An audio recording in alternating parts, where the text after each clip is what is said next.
What's good, everybody? I'm back, and I ain't got no money, and he ain't got no friends, and all of his hoes is turning his ass in. This nigga ain't stable. He's probably smoking crack, and this YouTuber named Brian, and he's still remixing all of his tracks. Now ain't that ghetto for ya? They got this nigga in chains, yeah. And all because of he likes to control women and make them do strange things. Now, ain't that shit, ain't what they doing to us. These hoes just wanna fuck.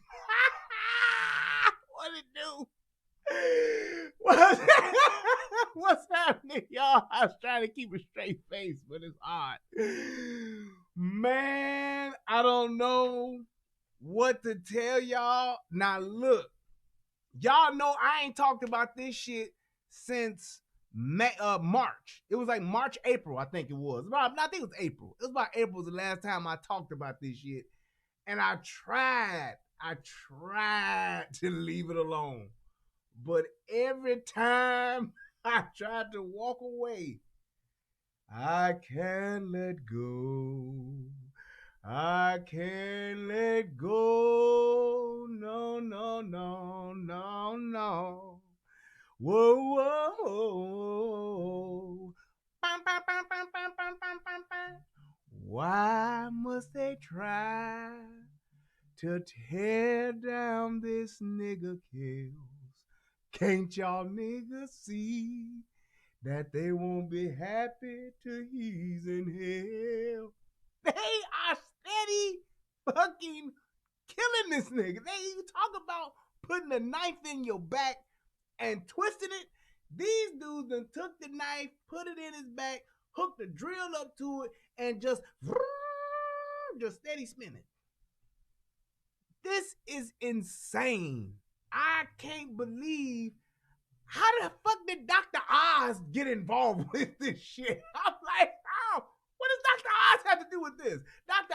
Oz usually tell you about shit that's going on with your colon. He tell you about what you need to be eating, good starches, bad starches, what's fat, what's good fat, bad fat. He talk about carbs. He talk about eating all kind of odd shit that you ain't never thought to eat before because it's good for you. Now, this nigga has a show called True Crime, and who's in his motherfucking sights? R. Kelly. Seriously. Let me tell you something. I have literally done a complete 180. Nope. I did a 360 with Oprah Winfrey. I hated her because of how she always dogged men when she was doing her goddamn TV show. I hated the fact that all she did was just dog motherfuckers, set motherfuckers up, did all kind of tricks and shit. The bitch was like Richard Bey and Jerry Springer all rolled into one. And then I started to like her because of when she started the OWN network. When she started the OWN network, had all that black TV, her and Tyler Perry hooked up like a couple of sissies and started making some great TV, came out with some good shows and shit. I was like, yeah, Oprah, finally you're doing some shit that's worthwhile, creating some good content.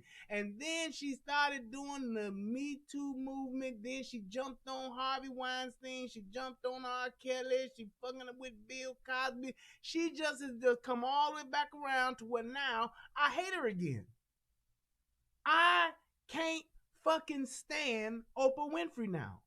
And it hurts me that I have to say that. But I gotta call her out on this bullshit. Not Bill Cosby, but Michael Jackson. She talking about dead motherfuckers that ain't even here no more. And I don't get it. So, let's dive right in. Let me hear from my side chick. I usually drink lemonade, but tonight I had to get a little more sedity. I had to get a little bit more refined, and I'm drinking. Federal law allows citizens to reproduce, distribute, or exhibit portions of copyrighted motion pictures, videotapes, or video discs under certain circumstances without authorization of the copyright holder. This is called fair use and is allowed for purposes of criticism, news reporting, teaching, and parody, which doesn't infringe of copyright under 17 USC 107. Y'all know when my wife was filming that, she was doing this. When she was recording that for me, she was doing this the whole time, like 107. What the fuck? That's what she was doing. I'm lying. My wife is only 1/3 ratchet. She is much more refined than that. So shout out to my baby. But this has just gotten, I'm beside myself. I really am.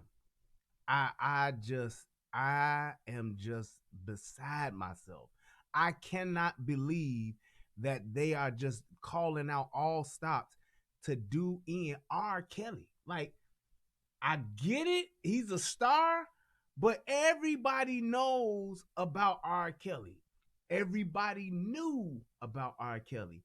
And the biggest thing that's really pissing me off about this whole thing is that, number one, and I'm gonna point this out several times, but here just a couple of quick bullet points for those of you who ain't gonna stick around and watch the whole show because you might go to sleep or whatever. But I want to point out a couple of things. First and foremost, they not acknowledging the fact that he was abused. Now, a woman can kill her husband, her 13 kids, then go kill her mama, her daddy, all her aunts and uncles and sisters, and all that bitch got to do is say I was abused, and she gets a get out of jail free card. The entire nation bows before her and comes to her aid and helps her. That's how it is in this country. That's how it is. Now, the fact that R. Kelly had been abused since he was a kid. We talking 7 years old.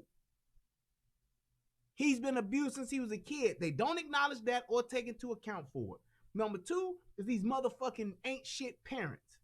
These ain't shit parents served their kids up on a fucking silver platter like most parents do when it comes to their children being taken advantage of. They either put them in those positions or they serve them up themselves, garnish the fucking platter and say, here you go, have your way with my kid, and just promise me you'll give me the fame and the money and all that other good shit. That's number two. And number three, which I don't understand how, well, it's going to be one more. Number three is that these are grown-ass women. I know motherfuckers talking about she was 17. She was 17, but she was sexy. Y'all know good and goddamn well what a 17-year-old girl is doing in today's time and even in my time. Y'all know good and goddamn well. Now, I will say, and like I said on all my other videos that I did about this, if you haven't seen those, go to the relationship rehab and then go and scroll down and you just type in R. Kelly in the search and you'll see that. You'll see my other videos I did about this. But the only other one that I don't give R. Kelly no motherfucking way, no how you fucked up, that's some bullshit, is that 14-year-old girl, Sparkle's niece, that she served up, her and her parents. That 14-year-old girl that Sparkle and that girl's parents served up to R. Kelly, he ain't shit for that, neither are them. They ain't shit neither. Fourth is that they're trying to make, and this is just mind-boggling and it's baffling to me. Yes, I use mind-boggling and baffling. When has it been a crime to control a motherfucking adult sexually? If I'm not mistaken, and please, people out there in YouTube land, correct me if I'm wrong, are there not groups, thousands, hundreds of thousands, websites, pages, videos of, what do they call it, S&M? Where women or men, either way it goes, want to be controlled by the other partner. They give up that control. How is that a crime? I don't understand that. They're making it seem like motherfuckers that are doing this type of sexual interaction where they want to be controlled, they gotta ask if they go to the bathroom, ask if they can go take a piss, ask if they can go get a drink of water, ask, to be a sex, to be dominated sexually, to be dominated as a person. There are people who literally do this every single day. You can go to catch one of them old HBO. What was the name of that HBO show? The shit where they be real sex, take two. There's actually shows about this where they talk about that dominatrix. There we go. So I don't understand how people are making this seem like this is abuse. It's not. There are plenty of submissive men and women in the world. They like it. They get off on it. I don't understand how they're making this out to be just the worst thing in the world, and we as people are just going by idly watching this saying, yes, that is crazy. And you tied up your damn self while you watching this shit. Master, can I please have the volume turned up? No, shut up. Okay. I can still hear though. There are plenty of people that do that. And I don't understand why they're making this out to be something that is just the most egregious thing ever. R. Kelly likes to tell motherfuckers what to do. What's wrong with that? There's plenty of people who like being told what to do, and there's plenty of motherfuckers who like telling motherfuckers what to do. I don't understand how we've gotten to this point. And people, I know everybody looking at this in a different light to try to make these women out to be victims. They are not. The bitch Asante, has her name Asante Samuels? No, that's a football player. Asante McGee, that's a cornerback. Nigga, Asante Samuels. Don't kill me, Asante. Asante Samuels is a quarterback. Asante McGee is an old hoe. She has now jumped on the victim bandwagon, and she was the bitch who was training the other bitches. If you didn't know, in the dominatrix world, there is a training portion that takes place. She was the trainer. She was coming in to tame these wild animals. She was the one. And now she's saying I was abused. Bitch, how you abused with a Louis bag? Who, tell me what is that called? Fashion abuse? Bitch, if you don't take this Louis Vuitton bag, bitch, get this Chanel bag and you better do what the fuck I tell you. Bitch, if you don't put them red bottoms on, I'ma beat your ass. Look here, you no good whore. You get that Gucci and you put it on. You put that Prada on, you bitch.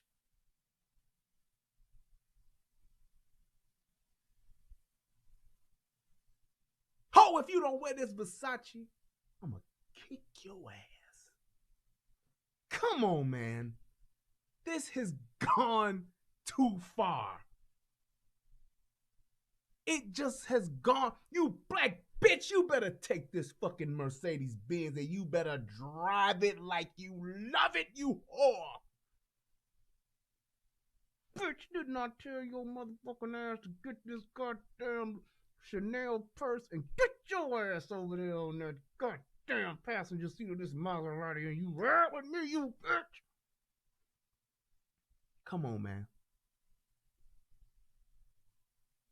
Right, Eric? Bitch, if you don't take this motherfucking $5,000 and go spend it on your kids that you've been gone for 6 weeks, I'm gonna kill you. Come on, man. This has gone too far. It really has. They're talking about giving this nigga. They talking about giving this nigga 500 years. Who the fuck gets 500 years? He's looking at 500 years. And they okay. Ain't nobody said, what? How the fuck you gonna give a nigga 500 years? I can see 100 years. Okay, 100 years, you ain't gonna never get out. 500 years, man? What's the average life expectancy of a man? Is it 80 years old or some shit like that? I think that's what it is. I think it's 80 years old. So you take 500 and divide that by, well, men don't live to be 80. Men probably live to be about 70, about 72. We get about 72. Let's do 72. Refrigerator period number. That's 6.94 times this nigga got to die and come back to life and still go to jail. Who does that? What the fuck? I don't understand. Let's go ahead and let's watch this and we'll see what's happening. Jesus Christ. Dr. Oz is on here doing fucking shows about R. Kelly. I can't believe it, Oz. I know Oprah's your girl, but god damn it, man. When the fuck are we gonna say when? You know what I'm telling y'all, you know, and this is what I put on my caption when I sent this out via Facebook and all that shit.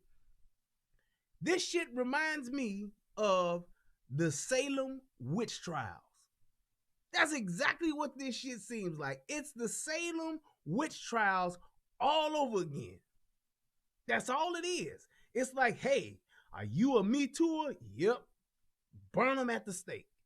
Well, I was just trying to burn them at the stake. Burn them. Well, man, the girl was 18. I didn't burn them. You must die at the stake and all will come and watch. We will burn you alive, you witch. That's exactly what they're doing here, man. Let's watch this shit. On today's True Crime, breaking news on the case against R. Kelly. The disgraced R&B legend is now facing at least 3 criminal trials in 2020, including a new charge that he obtained a fake ID to marry the singer Aaliyah when she was just 15. Now, this is 2019. 2019, y'all. That's when this shit came out, like two or 3 weeks ago in 2019. And hey, if you watch it, click the like button, click the share button. Let's blow this shit up. Let's get some people off up in here. This is 2019. This shit here happened back in like 95. 95. And they're talking about this shit now. 15 years old. Asante McGee, one of the first R. Kelly accusers to bravely break her silence, is here to reveal what she knows. But first, take a look at the latest on the case against R. Kelly. Throughout his multi-decade career, there has been no shortage of shocking claims of misconduct and sexual assault against R&B superstar R. Kelly. But no accusers spoke out publicly until brave women like Asante McGee broke their silence. In March, Kelly was charged in Chicago with claims he sexually abused 4 women, 3 of whom were underage at the time of the alleged attacks. Dozens of other charges followed in 4 jurisdictions total. He is now being held without bond and is facing a combined maximum prison sentence of over 500 years. Oh, it is over 500 and some change. 500 years. And later saying that shit like it's nothing. Yeah, it's just 500 years. Yeah. Yeah. What are you in for? 500 years. You gotta do 500 years. That's what I gotta do. Yeah. Yeah, that's all I gotta do. Do 500 years, you good. Yeah. That's it. On December 5th, federal prosecutors in New York accused R. Kelly of bribing an Illinois state employee in 1994, adding to an existing racketeering charge. The bribe was to obtain a fake ID for singer Aaliyah so that he could now marry her, even though she was underage. The day after the suspected bribe, R. Kelly, then age 27, wed Aaliyah, then only age 15. The marriage was annulled within months. Alrighty, so for those of you who don't know, here's what happened to that. Back in the day, R. Kelly's was fooling around with Aaliyah. They had been together since the beginning, since before her first album dropped, which was in like 93, I want to say. 93, 94. So they had been around each other. Aaliyah's father and mother were in charge of her career. Her father worked for, is it Blackground Records? Or Blackground Music? Yeah, Blackground Music. So they were in charge of her career. Back then, R. Kelly was not, he was the man back then. And they got them together to do music. R. Kelly, this is probably the only artist that R. Kelly actually did something for and made. That was a nobody. Because Aaliyah was a nobody. The only thing Aaliyah had done was like Star Search or some shit like that. And then they got her hooked up with Kels, and Kels did the thing, right? He did the whole motherfucking album and shit. The one where she got the little jersey shit on, and she's standing there with the baggy shit on. That's what happened. So R. Kelly and her were together during this whole time. They went on tour together. So them hoes that was in from Chicago that was in Surviving R. Kelly, them hoes was all together. They knew Aaliyah. They was hanging out with Aaliyah. They knew Aaliyah was underage then. They knew it. And nobody said nothing. And then R. Kelly had his manager, and like I said before, I'll say it again. R. Kelly is not, he's a musical genius, but he is not a book smart person.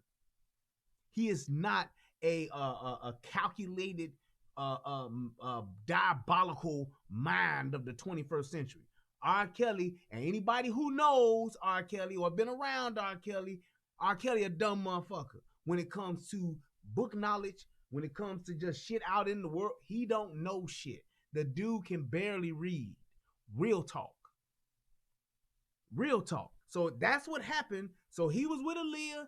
He had his manager go out to Maywood, to the courthouse, to get the shit hooked up with the fake ID and shit. They greased a few palms, paid some motherfuckers so that they could get married. Then what happened was it got leaked out. Everybody started finding out about it, and it turned from bad to worse, and it became a really big, huge cloud over both of them. Because she had a hit album out, he had a hit album out, and the shit started to fuck with the money. So what happened then, they got the marriage annulled, but in order for the parents who could have pressed charges against R. Kelly, they didn't. And you know why they didn't press charges? Because R. Kelly signed over his publishing rights. If I'm not mistaken, I want to say it's for the 12 Play album. 12 Play. Yep.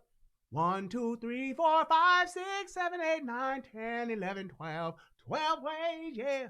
12 ways to love you, baby. I believe it was the 12 Play. If it wasn't the 12 Play album, it was either the one before or the one after. But anyway, he signed over the publishing rights. And we're talking, listen, hear me, y'all. We're talking millions of dollars.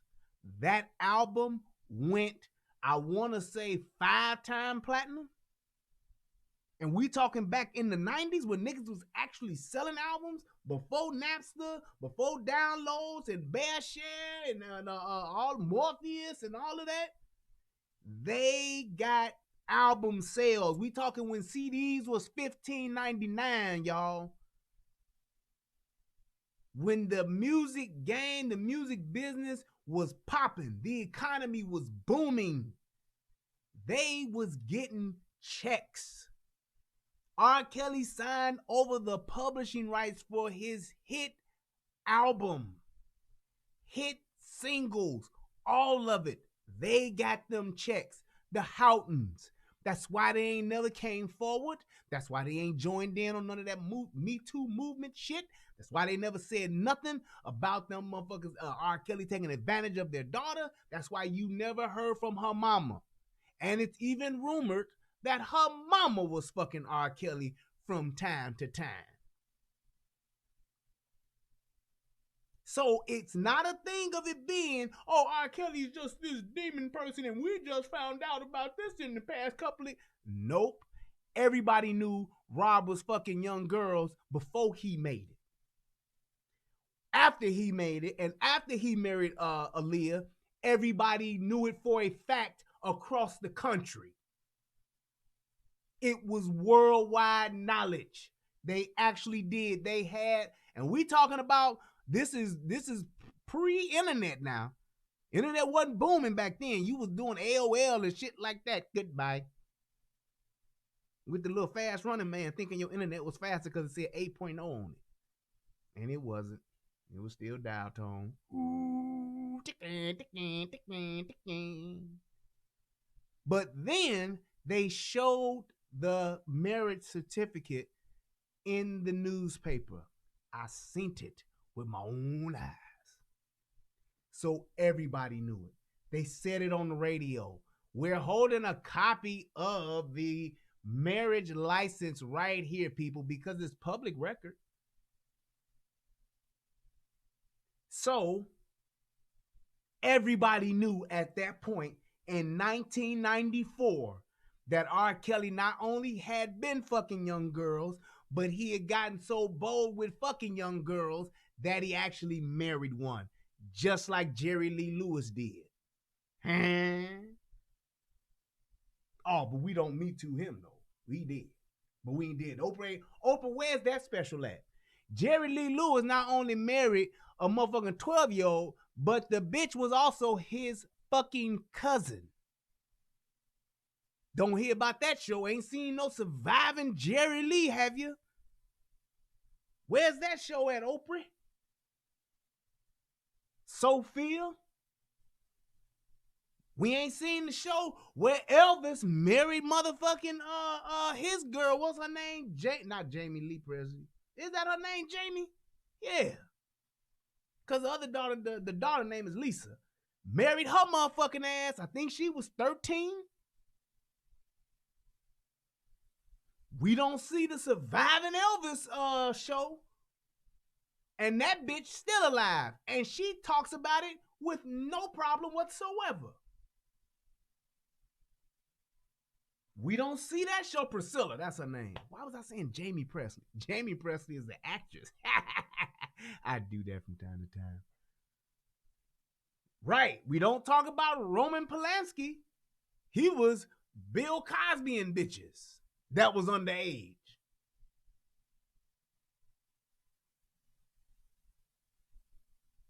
So it's like you talking about all of this shit and we trying to be social justice warriors. We're trying to do the right thing by these women. Well, let's talk about all of the things that's going on.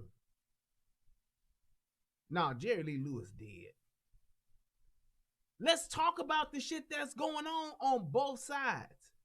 Because how do you get access to a 13-year-old? How do you get access to a 14-year-old? How do you get access to an underage girl, period, if not through the parents? And don't nobody want to talk about that? Don't nobody want to talk about that? Really? Ain't nobody seen nothing? Keisha, dead. Donna Man, dead. I'm on the run, G. It's like, dude, it's a clear and concise factual evidence. It's not, oh, well, it's rumored that Elvis did. No, we know it.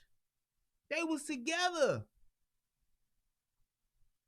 Oh, well, it was rumored that, what's the other dude that brought the chick over? What's her name? Was her name Mai or Mai Tai or some shit like that?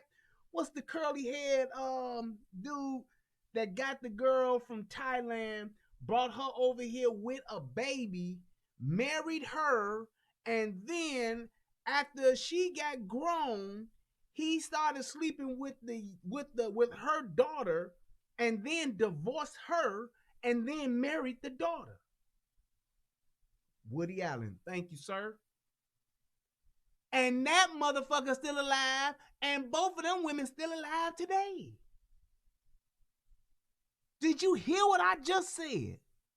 Woody Allen went overseas to Thailand or Malaysia or somewhere, brought a girl and her baby over to the States, married her at like 18 or whatever she was, married her. 15, 16 years later, she's grown now, the daughter. He divorced the girl he brought over, and then he married the daughter. Now, you mean to tell me that, and this all happened like as soon as she turned of legal age, 17 or 18, whatever it was. But ain't nobody talking about surviving Woody, surviving Alan.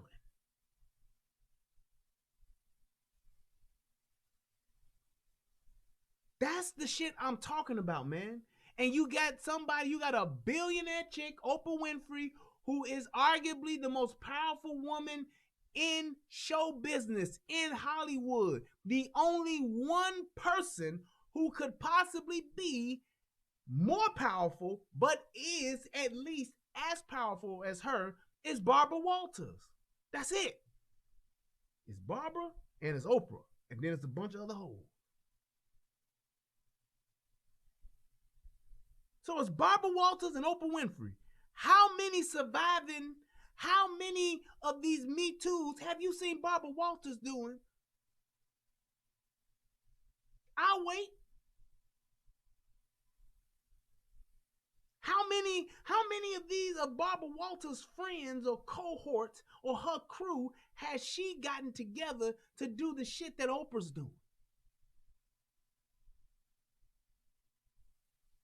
Oprah's fucking up. She done fuck with Michael Jackson, R. Kelly.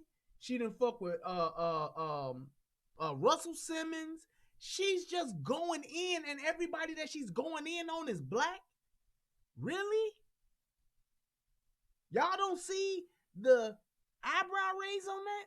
Like, well, wait a minute, bitch. If we gonna get them all. If we gonna round them up, let's round them all up. Let's round up these priests. They was the original Me Too movers. Let's round up. Yeah, it's like, and even Harvey Weinstein. This motherfucker, Harvey Weinstein is paying these hoes off one by one. Knocking them down, getting them out the way. Ain't nobody saying shit about that. Right. How come ain't nobody putting Demi Moore's mama on trial? How come ain't nobody trying to lock that bitch up? What she did was a crime that her own daughter said she did. Yeah, my mama sold me for $500 to a motherfucking white dude.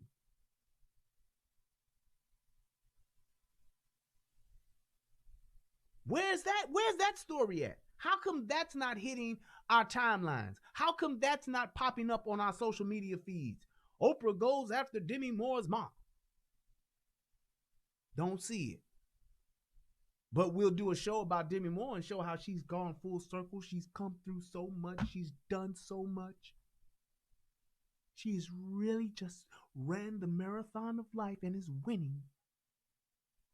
But we won't talk about the things that these people are doing to their children. Shout out to DJ Just J and Tommy Sotomayor. Y'all do the things I can't do. Y'all standing up and advocating for these kids more than the country is. At one point in time, Aaliyah was 14 years old, sleeping with a nigga that was 25, 26 years old.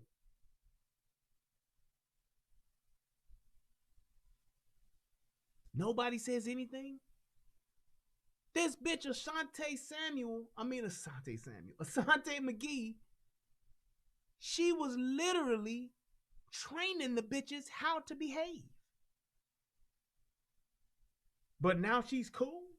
Oh, when R. Kelly was flying your ass to ATL, all the expenses paid, when he was buying you bags, when he was buying you Gucci, when he was buying you Prada, when he was buying you all these red bottles and shit, then sending your ugly ass home with motherfucking $5,000-$6,000 cash because you been away from your motherfucking kids for motherfucking a month or two, and your daughter was raising your kids.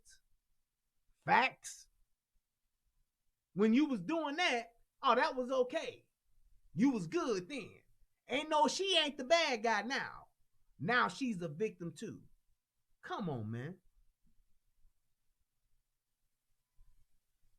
Shout out to the AFC. Click on DJ Just J, name them 3 dots, and go to his channel. Hit go to channel and go ahead and subscribe. You won't be disappointed. Best believe that. It's unbelievable, man, the shit that they're doing, and they're not. It's all a controlled narrative. Here with the latest, our Dr. Oz Show investigative reporter Marsky Abacampo, forensic psychologist and author of Evil Thoughts, Wicked Deeds, Dr. Chris Bahundi, and crime correspondent Melissa Moore. Aaliyah tragically died in a plane crash, as you all know, when she was only 22 years old, so she's not able to address these Kelly, able to marry Aaliyah in months. Here with the latest, our Dr. Oz Show investigative reporter Marsky Abacampo, forensic psychologist and author of Evil Thoughts, Wicked Deeds, Dr. Chris Bahundi, and crime correspondent Melissa Moore. Now, I wouldn't be remiss if I didn't stop and acknowledge the fact that that woman there has a massive jawline. God damn, boy, do y'all see that jaw? She's the daughter of the dude from Tango and Cash. Tango and Cash, Cash and Tango.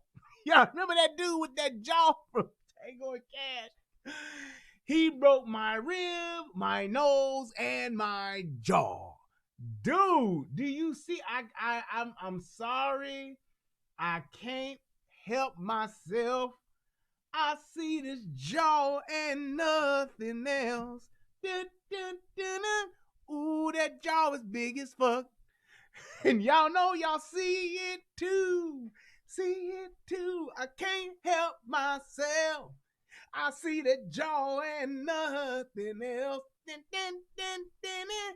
She must be related to Joycelyn or that dude in Tango and Cash.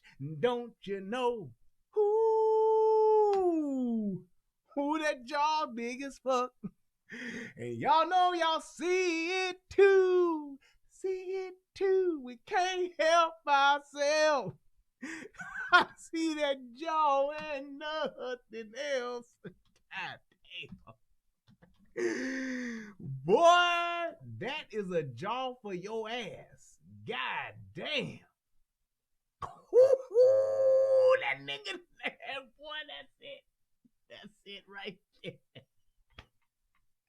I ain't shit. I'm telling you right now, I ain't shit, and I know I ain't shit, and hey, whatever you gonna say about me is just what you gonna have to just say about me, but I cannot let this jaw go by.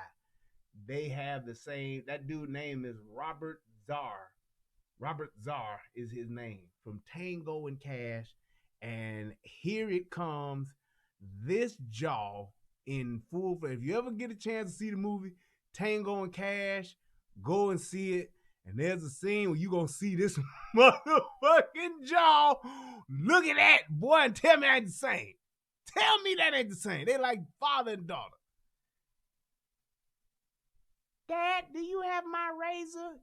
No, I ain't got no razor. Get the chef's knife out the kitchen and use it. We ain't out of razors. I broke the last 6. God damn, boy. Do you see that massive jaw that Robert Czar has? God, dog. Is she right there with him? That's my dad. Hey, Dad. That's my dad. I'm sorry. All right, let's continue. Jesus. Aaliyah tragically died in a plane crash, as you all know, when she was only 22 years old, so she's not able to address these new claims. Mara, how was R. Kelly able to marry Aaliyah at age 15? What would even give him the audacious belief he could get away with that? She was world famous. Yeah, federal prosecutors are saying that R. Kelly bribed an Illinois government official to get a fake ID for Aaliyah so that her age was changed from 15 to 18 so they could get married. So this is not... And see, here's the thing. It wasn't R. Kelly. R. Kelly, like I said, he wasn't that smart. He had a motherfucker go do it. His manager went and did that shit, man. And everybody know it. Everybody knew it then. The first time that we've heard these allegations. A former tour manager of R. Kelly's made these same claims in the documentary about surviving R. Kelly. He says that he was actually the one who went and paid for the ID and picked it up so they could get married, and he's now saying he will testify if he is called on to do that. Federal prosecutors say they have a lot of documents to back this up. They say they have the marriage records, the annulment records, and Aaliyah's birth certificate to show that she was not, in fact, of age when they got married. The real birth certificate. The real birth certificate. Chris, take us into R. Kelly's mind. How would he possibly think he'd get away with this? What you're talking about here is pathological narcissism, a person who thinks he's entitled to do whatever he wants. And that's bullshit. That's not pathological narcissism. A person thinks he can do whatever he wants because he's a star. That is not what this is. He's a star. He is constantly having people tell him he's the greatest person that there is and getting whatever he wants whenever he wants. But you couple that with a preference for teenage girls, what we call a paraphilia in the field of psychology, a deviant pattern of arousal. And so it's a mix of those two, issues with him. Now, here's my thing. And this is why I'm calling bullshit.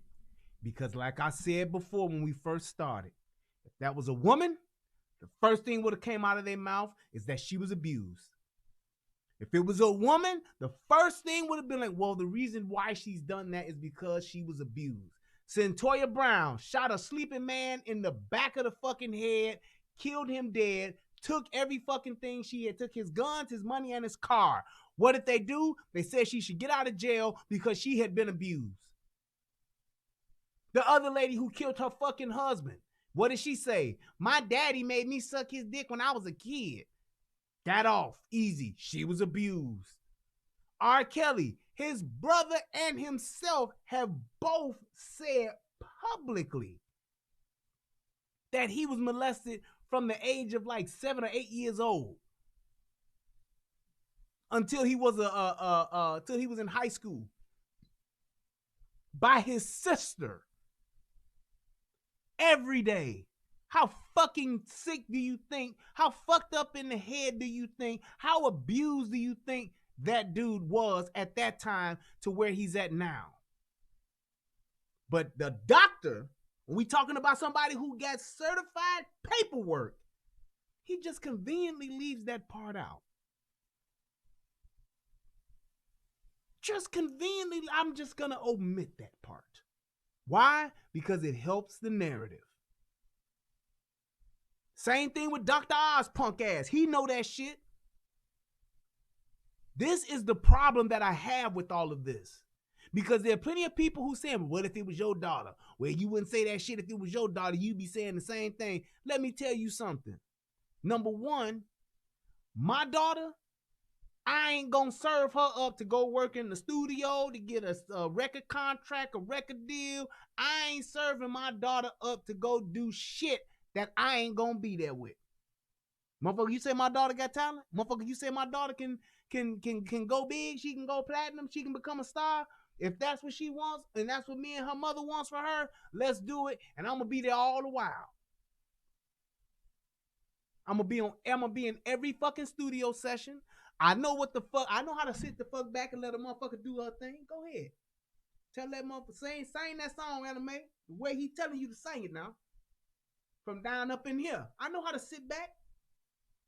But I'm going to be at every studio session. I'm going to be in every fucking car. I'm going to be at every fucking plane. I'm going to be at every fucking rehearsal. I'm going to be every fucking where she is. That's what the fuck I'm going to do. There will be no moment, no opportunity where I ain't there. Now, in all fairness, if my daughter wants to sneak, duck, dodge, connive, and scheme to go and fuck a grown man, then that's what you gonna do, then that's what you gonna do. Go ahead and do you. I understand that if you gonna lie, cheat, steal, sneak, dodge, and do all that shit to go fuck this dude that you see on TV, you wanna go do that? Go do it, but that's what you gonna have to own that shit. You can't be, oh, well, now, I was 17 and I was fucking, but I shouldn't have been. No, because you didn't get your record contract. Should have listened to your daddy. But I know that shit ain't gonna happen. I know that shit ain't gonna happen. And that's the way parents should be. You gonna let your kid go into fucking Hollywood? You gonna let your kid get into show business and you gonna trust a fucking record label? You gonna trust a fucking manager? You gonna trust a fucking artist to care for your kid the way you would? Are you fucking insane? You're not insane. You're greedy. You're greedy as fuck. You want to pimp out and whore out your child for money and fame. I get it. And it's been done since Hollywood has been in existence. They've all done it. You look at the Corey Feldmans. You look at the Corey Haims. You look at all of these fucking kids. The Shirley Temples. You look at all of them. All of their parents have done it. They sold their kids up the fucking river to the highest bidder, to whatever and whoever, because they wanted access to the money and the fame and the power of it. There is no way on God's green earth I would let my daughter travel the world with fucking Michael Jackson. Love his work, probably the greatest artist of all time right now. Maybe second to only Prince. There's no fucking way my kid is gonna be alone with Michael Jackson at Michael Jackson house, at the Neverland Ranch, on a fucking rocket ship, in a boathouse, outhouse, greenhouse, blue house. Ain't gonna be no way my kid is alone with another grown person. It ain't happening. Just because he's a star, just because he has money, just because he sings. My kid is not gonna be with some other star, some other fucking manager, some other fucking talent agency, and I'm not there. And for every single parent that has done it, fuck you, you ain't shit.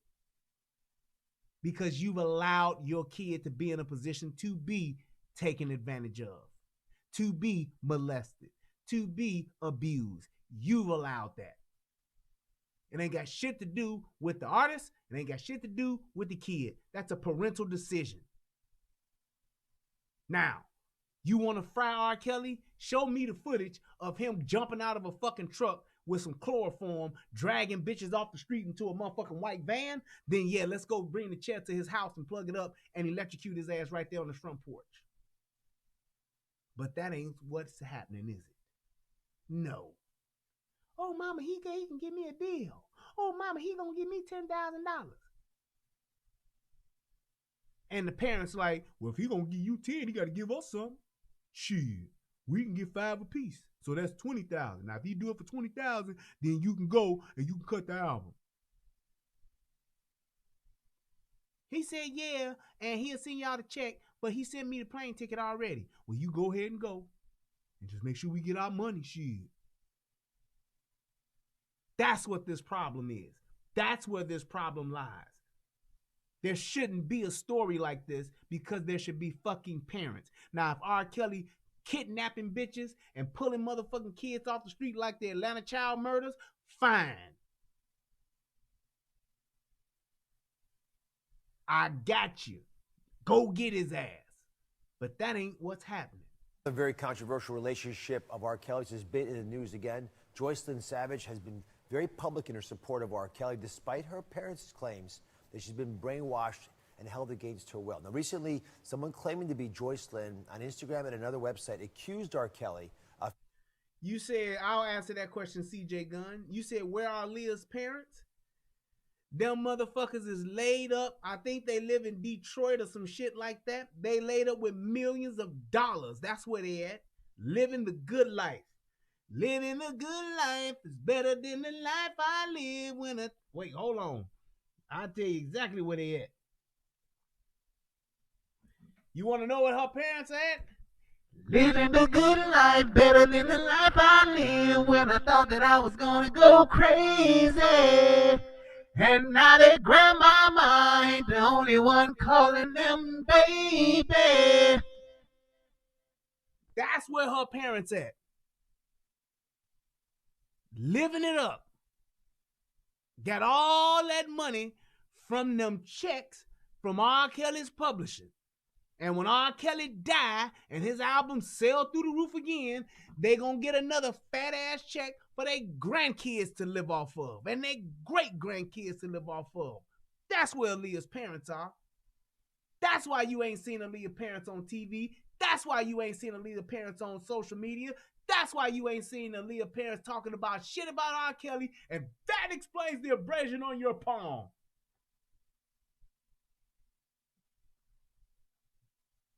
But that's where they're at. They living the good life.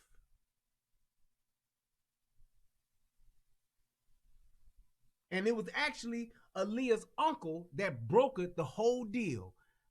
Just remember this. Fact. Aaliyah's, and this is how I know it was the 12-play album.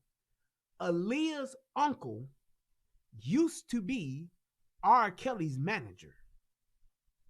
Aaliyah's daddy was a record label exec at Blackground Music, and Aaliyah's daddy's brother was R. Kelly's manager. That's how the connection was made with Aaliyah and R. Kelly.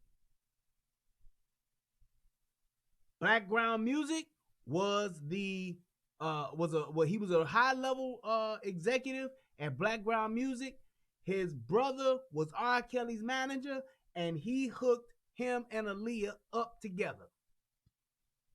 When all of the shit went left and everything blew up from the fucking marriage and all that shit, because he didn't know that R. Kelly was going to marry his fucking niece. He knew he was fucking her, but he didn't know that he was going to marry her. Once he found out, that was the negotiation. Hey, man, look here. We going to either press charges on your ass, her parents going to press charges on you and lock your ass up, unless you sign over the publishing rights for this 12-play album over to us, the Houghton family.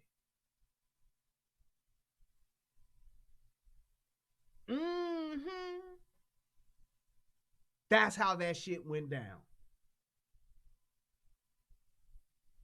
Yep. They stole that whole album from R. Kelly. So every time you hear 12 play, every time, what's my other song on there? Ain't that the album that got Hey Mr. D? No, that ain't Hey Mr. D. That's on that first album. Yeah. But that 12 play and all the other, y'all know that was a fucking hit album. Every time you hear that shit played on the radio, ain't nan check, nan royalty going to R. Kelly's. That shit going right up to Detroit where the Houghtons live. Yep. Real talk, DJ. Definitely, arguably his best motherfucking album. Physical abuse and forced abortions. But in a video obtained by TMZ exclusively, Joycelyn denied being behind the posts. Take a look. Please do not believe what you see and hear on social media. That is not my Instagram. Someone is impersonating me. I just want everyone to know we still support him and we will never betray him.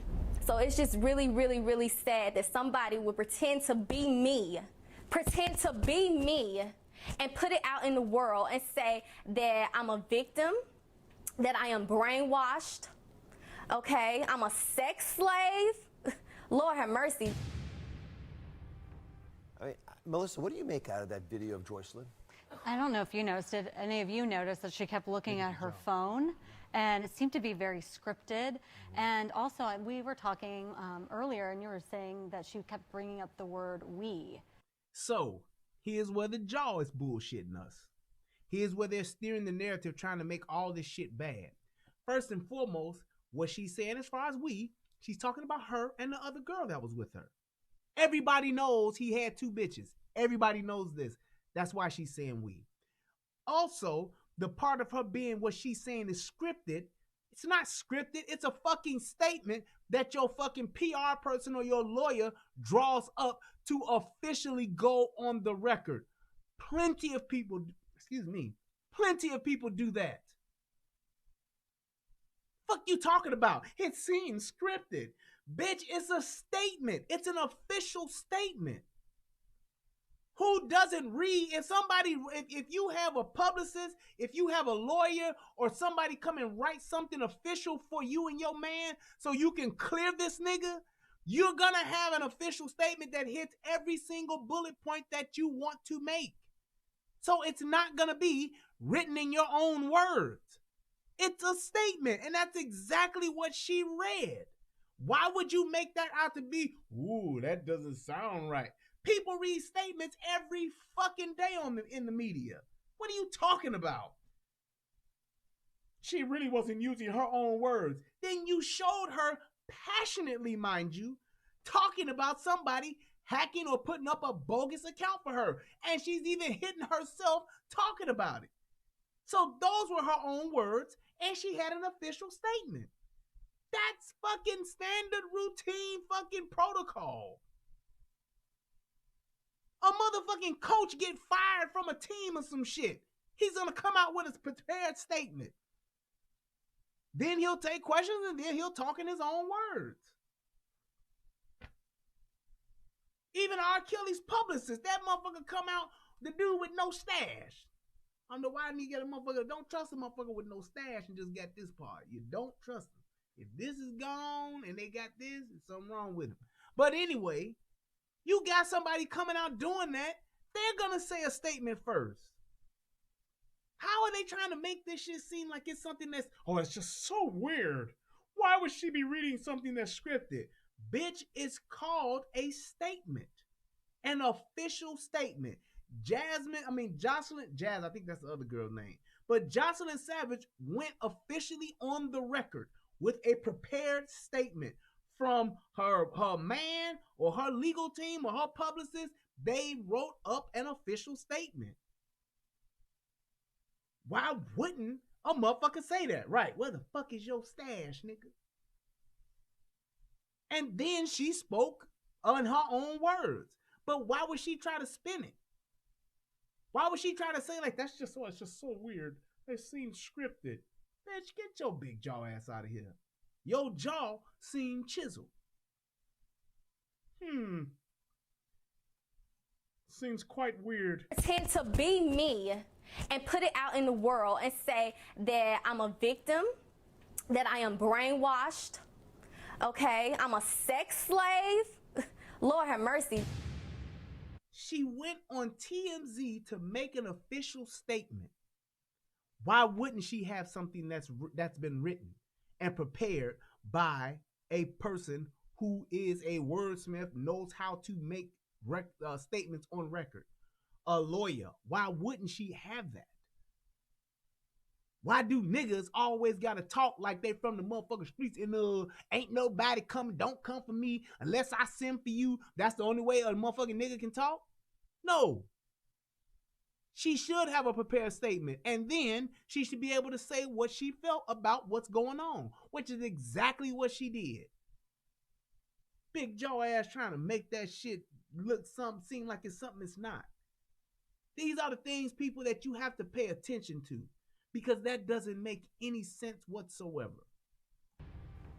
I mean, Melissa, what do you make out of that video of Joycelyn? I don't know if you noticed, did any of you notice that she kept looking at her phone, and it seemed to be very scripted. And also, we were talking earlier, and you were saying that she kept bringing up the word we, and I thought that was interesting. Right, a sense of not having her own identity. No, you dumbass. She's talking about we as them. It's a fucking throuple, a threesome. Why wouldn't it be we? I mean, you see how they're trying to like spin this shit? It doesn't make any sense, man. It doesn't make any sense whatsoever. It lets you know that there's bullshit in the game. This is a narrative that all of them are playing a part in trying to spin. Black Samurai, you wear your shit like that? Man, hey man, I don't trust you now, man. She was cool with me till now. See, you only got this, ain't no stash. Can't be black and that. Nope. But you gotta why wouldn't she say we? She's talking about her, the other girl she's sleeping with R. Kelly. That's why she's saying we. It's not like, oh, she doesn't have an identity, so she has to say we. We going to the show. I guess I don't have an identity now, huh? We all went to go see Frozen 2 weeks ago. Oh, I guess I'm not a person anymore. I don't have an identity because I use the word we. Man, if you don't get the fuck out my face, that thin ass motherfucking shirt on. That's another thing too.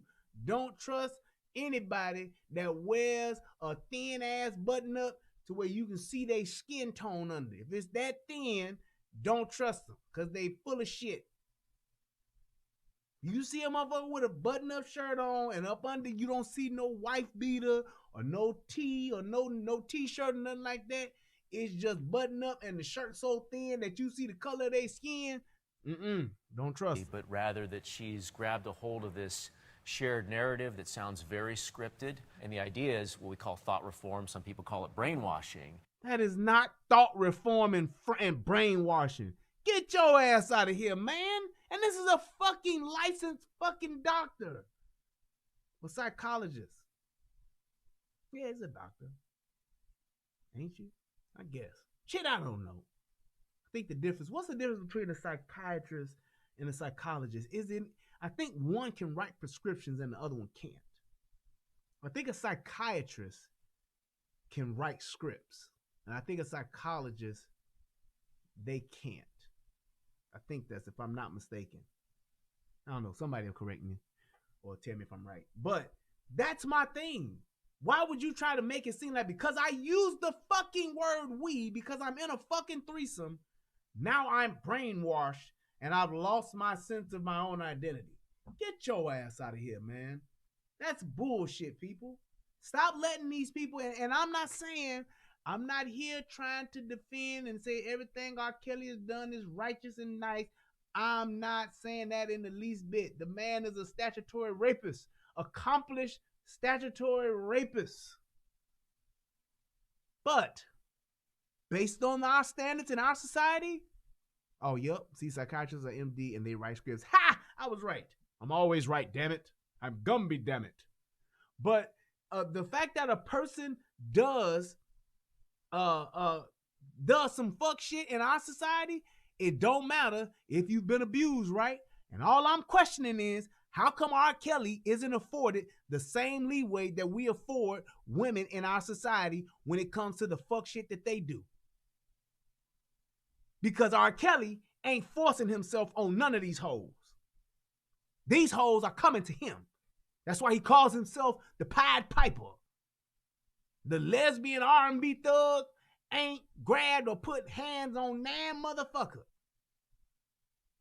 Ain't not one bitch said R. Kelly came and jumped out of a van and put some chloroform over my face and pulled me into the van and drove off, and I never saw my parents again for 8 weeks. I spent 6 years in a basement. Now, one woman has come forth and said that. He ain't forced himself on nobody. These hoes are willing. They are leaving their parents. They're leaving their children. They are leaving everything they have in their lives behind to go be with this man because he's a fucking star. And that is not a crime. It's just not. And ain't no motherfucker out here gonna convince me otherwise. It's not a crime that a bitch wanna fuck me. Because I got platinum hits. Is to have them internalize these values. But this is part of the argument I think the parents are making, because in response to Joycelyn's video supporting R. Kelly, the Savage family's attorney, that's the parents, told TMZ in part, "We're saddened and disappointed to learn that Joycelyn Savage has said that she was not the person operating her account for nearly 3 years. Joycelyn Savage has not been able to speak outside of a controlled environment created by Mr. Kelly. Her video today was not any different." So, and here's my thing. If she wanted to leave, She's been out in public. She's been on social media. You've seen this bitch. It ain't like she's locked up like them chicks was from the Dead Giveaway guy. It's not like she was in jail and in a basement tied up with chains like that dude did in Cleveland. That's not the case. Y'all seeing these motherfuckers out shopping. Y'all seeing these motherfuckers going in and out of hotels. Y'all even saw it when he was in jail. If a motherfucker go to jail and a bitch don't break free, shame on him. You can't tell me that your ass is in fucking jail and I'm gonna stay. I fuck a Stockholm syndrome and all that. Yeah, if I'm locked up, I get it. I got a chain around my neck, chain around my ankle. I get it. Yup, I would have Stockholm syndrome and that at that point. Yes, I would. Motherfucker got me living off of them in the fucking Trump Towers, and this motherfucker's in jail. I'm out. If I'm captive, hey, y'all say he locked up? Okay, well, it's going to be at least 6 hours for this motherfucker get out on bail and shit. And man, let me tell you something. The red tape, the bail to get yourself out on bail in the Cook County jail system, it ain't no motherfucker. I'll be out in an hour. Nigga, you going to be in that motherfucker at least 6 to 10 hours. Easy. You go to 26 and Cal, your ass is in there. You ain't popping in and popping out. They designed it that way. So I don't want to hear this shit to where she's been in this controlled environment. She liked the shit because of what he did for her, which is what most women do. Just think about the shit that women will do and put up with when you afford them a certain lifestyle or you give them access to certain resources. Come on, man. Stop acting like this shit is not real. Stop acting like this isn't true. Ladies, tell me if I'm lying.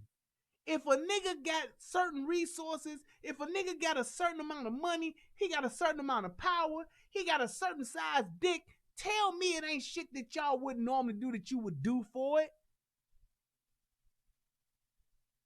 Tell me if I'm not lying. Tell me if I'm lying. Just stop me right now if I'm lying. Say, nah, Brian, you lying. You got that shit fucked up. Nigga ain't got to have a... Tell me right now. Because we all know that to be true. All these women out here, just like how DJ be talking about all these women that's dating these thugs, putting their own fucking kids in jeopardy, they kids getting killed, kids getting beat, kids getting their arms broken, all that shit. They going through all of this shit for what? A thug dick, some money, a motherfucker that's taking care of their ass, a motherfucker giving them some food, some clothing, some shelter. Shout out to my man FFC. Nigga giving them that shit, bitches will get their ass whooped. Bitches will take a motherfucking a blow to the gut. Hell, certain races, bitches will take another nigga dick. Yeah, I'll suck your friend off. I'll fuck your friend.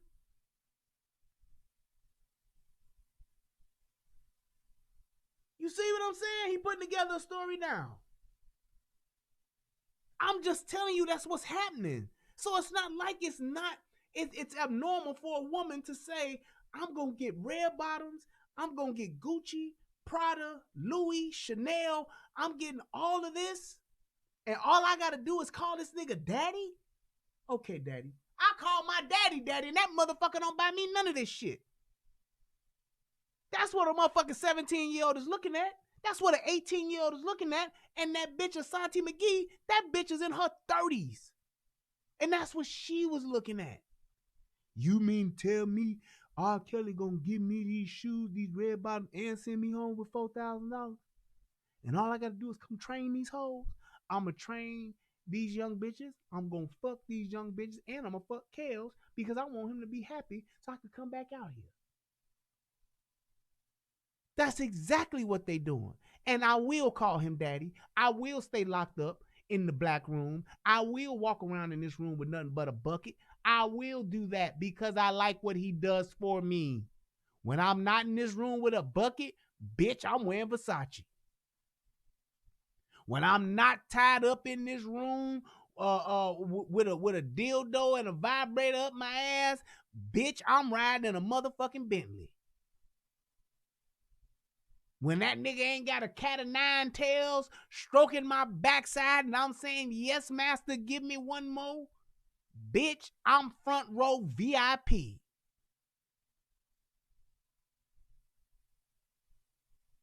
Bitch, when that motherfucker take me to the finest restaurant and we spend all the motherfucking eat everything on the menu and I done spent $1,200 on a meal and he gonna call me up on stage at his next show to be on the bed, bitch, please, I'll stay here. I'll meet him in the black room. I'll ask him if I can go pee. I'll ask him if I can go to sleep. I'll ask him if I can eat. I'll ask him if I can suck his dick. I'll ask him if he want to fuck me. I'll ask him whatever he want because he's providing me with a lifestyle that I can't afford.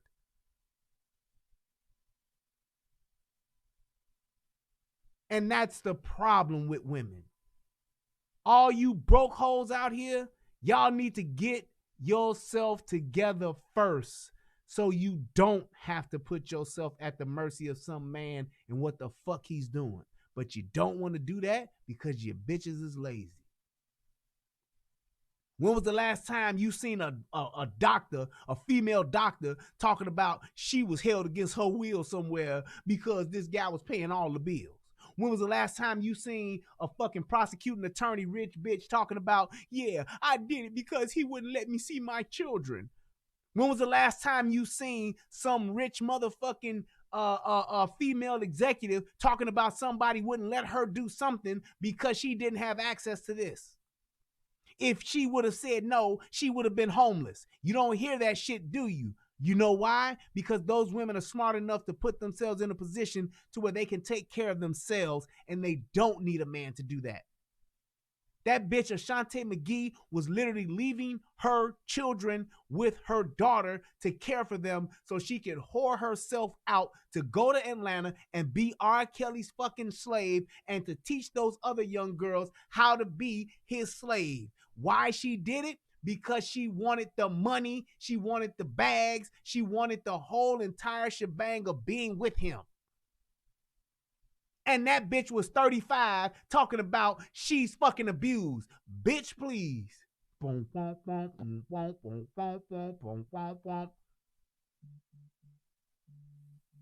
I don't go for that. I can't ride with that. And I'm telling you like this, the women that are victims, you need to make sure that those women that are really victims, the ones that's getting hit over the head, dragged into an alley, getting motherfucking a knife put to their throat, those are the women that you should be doing stories about and you should be caring about. Those motherfucking women that are getting attacked and fucking the human trafficking and all that shit, those are the women that we should be doing shows about. Those are the women that Dr. Oz should be doing true crime about. And while you watching this great ass fucking commentary, click the like button and the subscribe button right down here in the lower corner there of your screen. Go ahead and subscribe. There's much more content just like this already awaiting and forthcoming on this channel.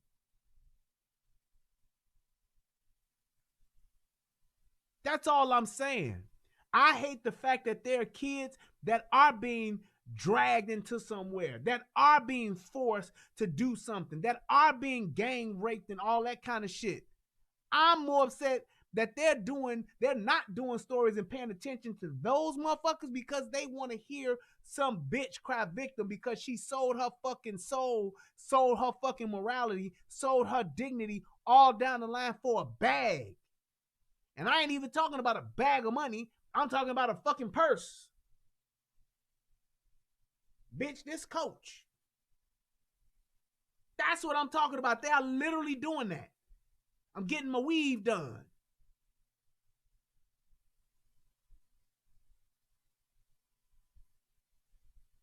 And my thing is, if women are taught and were taught to actually get your shit together while you young and fine, so when your ass old and ugly, you still got it together.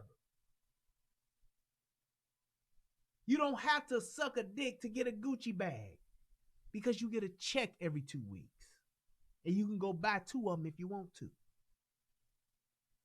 You don't have to go and fuck a nigga every other weekend when his wife gone so you can get your own motherfucking, so you can get a car, or so he can pay your car note, or so he can pay your cell phone bill because you sucking his dick off wherever he wants you to meet him at for 30 minutes, and then he giving you a couple of $100. You don't have to do that when you got yourself already set up, where you already got your education, where you already got your career. So when you do get a nigga with money, you ain't gotta work because you don't want to. I'll never forget when my my wife's doctor in Michigan, she was a she birthed my daughter. And one of the most amazing things I heard her say was, well, I'm gonna take off the next 5, probably 6 years. Why? Well, I'm gonna raise my kids. I got 2 little ones and they're about to turn 1, and I want to be there for the day-to-day stuff. So I'm gonna put my practice on hold and I'm gonna raise my kids. I'll come back in about 5 or 6 years once they're back in school. When they're in school full time, then I'll come back. Well, what are you going to do in the meantime, Doc? Well, my husband is a doctor too, so he'll be able to take care of all of the, the bills and stuff, and he'll be able to take care of us while I stay at home with our children. Now, if that ain't a motherfucking plan, I don't know what is. If that ain't flexibility, if that ain't what we call in the hood boss moves, that's what the fuck I'm talking about. And of course, she was white. But why ain't we thinking like that? She's doing what she loves, had a thriving practice. Business was booming. Worked whenever she want, what day she want, was affiliated with one of the best hospitals in the Holland Grand Haven area. She was doing her thug thizzle. She had her shit together. Married, 2 kids, and said, you know what? Boom, we're done. My kids are still little, and I want to raise them. So I'm going to put my shit on hold, and I'll just come back once they're back in school full time, and that's it. So that means, and let's just say they were in a bad situation to where they had their medical, doctors got their medical bills and shit. They got to pay back their school bills, which is usually upwards of $150,000 to $250,000. Let's just say they paying that shit back too. Her husband was making enough to where he like, I got it. Go ahead. I got us. We good. Come on home, baby. Raise the kids. Then you go back. And it's all good. So aside from the flexibility she had as a doctor, aside from the fact that the flexibility he has as a doctor, they were able to do that with no problem. Why? Because they prepared for it. They worked their ass off for it. Women, when you do your shit like that, you ain't got to suck dick for a bag. You ain't got to call a nigga master or daddy just to live. You don't have to live like a fucking slave and allow yourself to get treated like a slave unless you want to. Because there are plenty of doctors, plenty of lawyers, plenty of judges that will do this exact and are doing this exact same lifestyle because they choose to. I'm a judge, but when I come home, I'm his bitch. I'm a doctor, I'm a neurosurgeon, but when I come home, I'm her slave. And ain't nobody going on TV talking about that. The Stockholm Syndrome. Actually, please explain Stockholm Syndrome. Explain what the parents are trying to get across. What the parents are trying to get across is that she has been in such a controlled, isolated environment with probably other forms of control that are being used, often abused. I guarantee you Dr. Oz is a fucking cuck at home. I bet money he's a cuck at home. He do all this shit, talk about your colon, talk about your good fats, your amino acids. He talk all that shit. He do a true crime documentary, talk about Stockholm Syndrome, and then he go home to watch some other dude fuck his wife. And nobody says a thing about it. It's all good, and this is America. What they do in their bedroom is their business. Exactly. And if he ain't a bad guy, that's what he chooses to do. But the fact remains, R. Kelly's doing the same thing. He likes to control his women. And the women know this. And the women that are with him, they're not only agreeing to be controlled, they're even allowing themselves to be trained by some other bitch that flies in from out of town to do it. Where's the crime in that?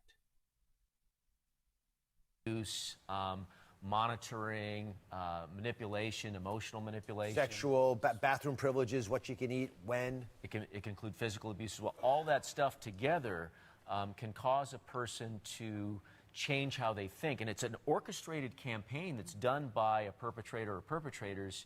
So you mean to tell me, if I get on the phone and I call my wife and I tell her, baby, I'm on my way home.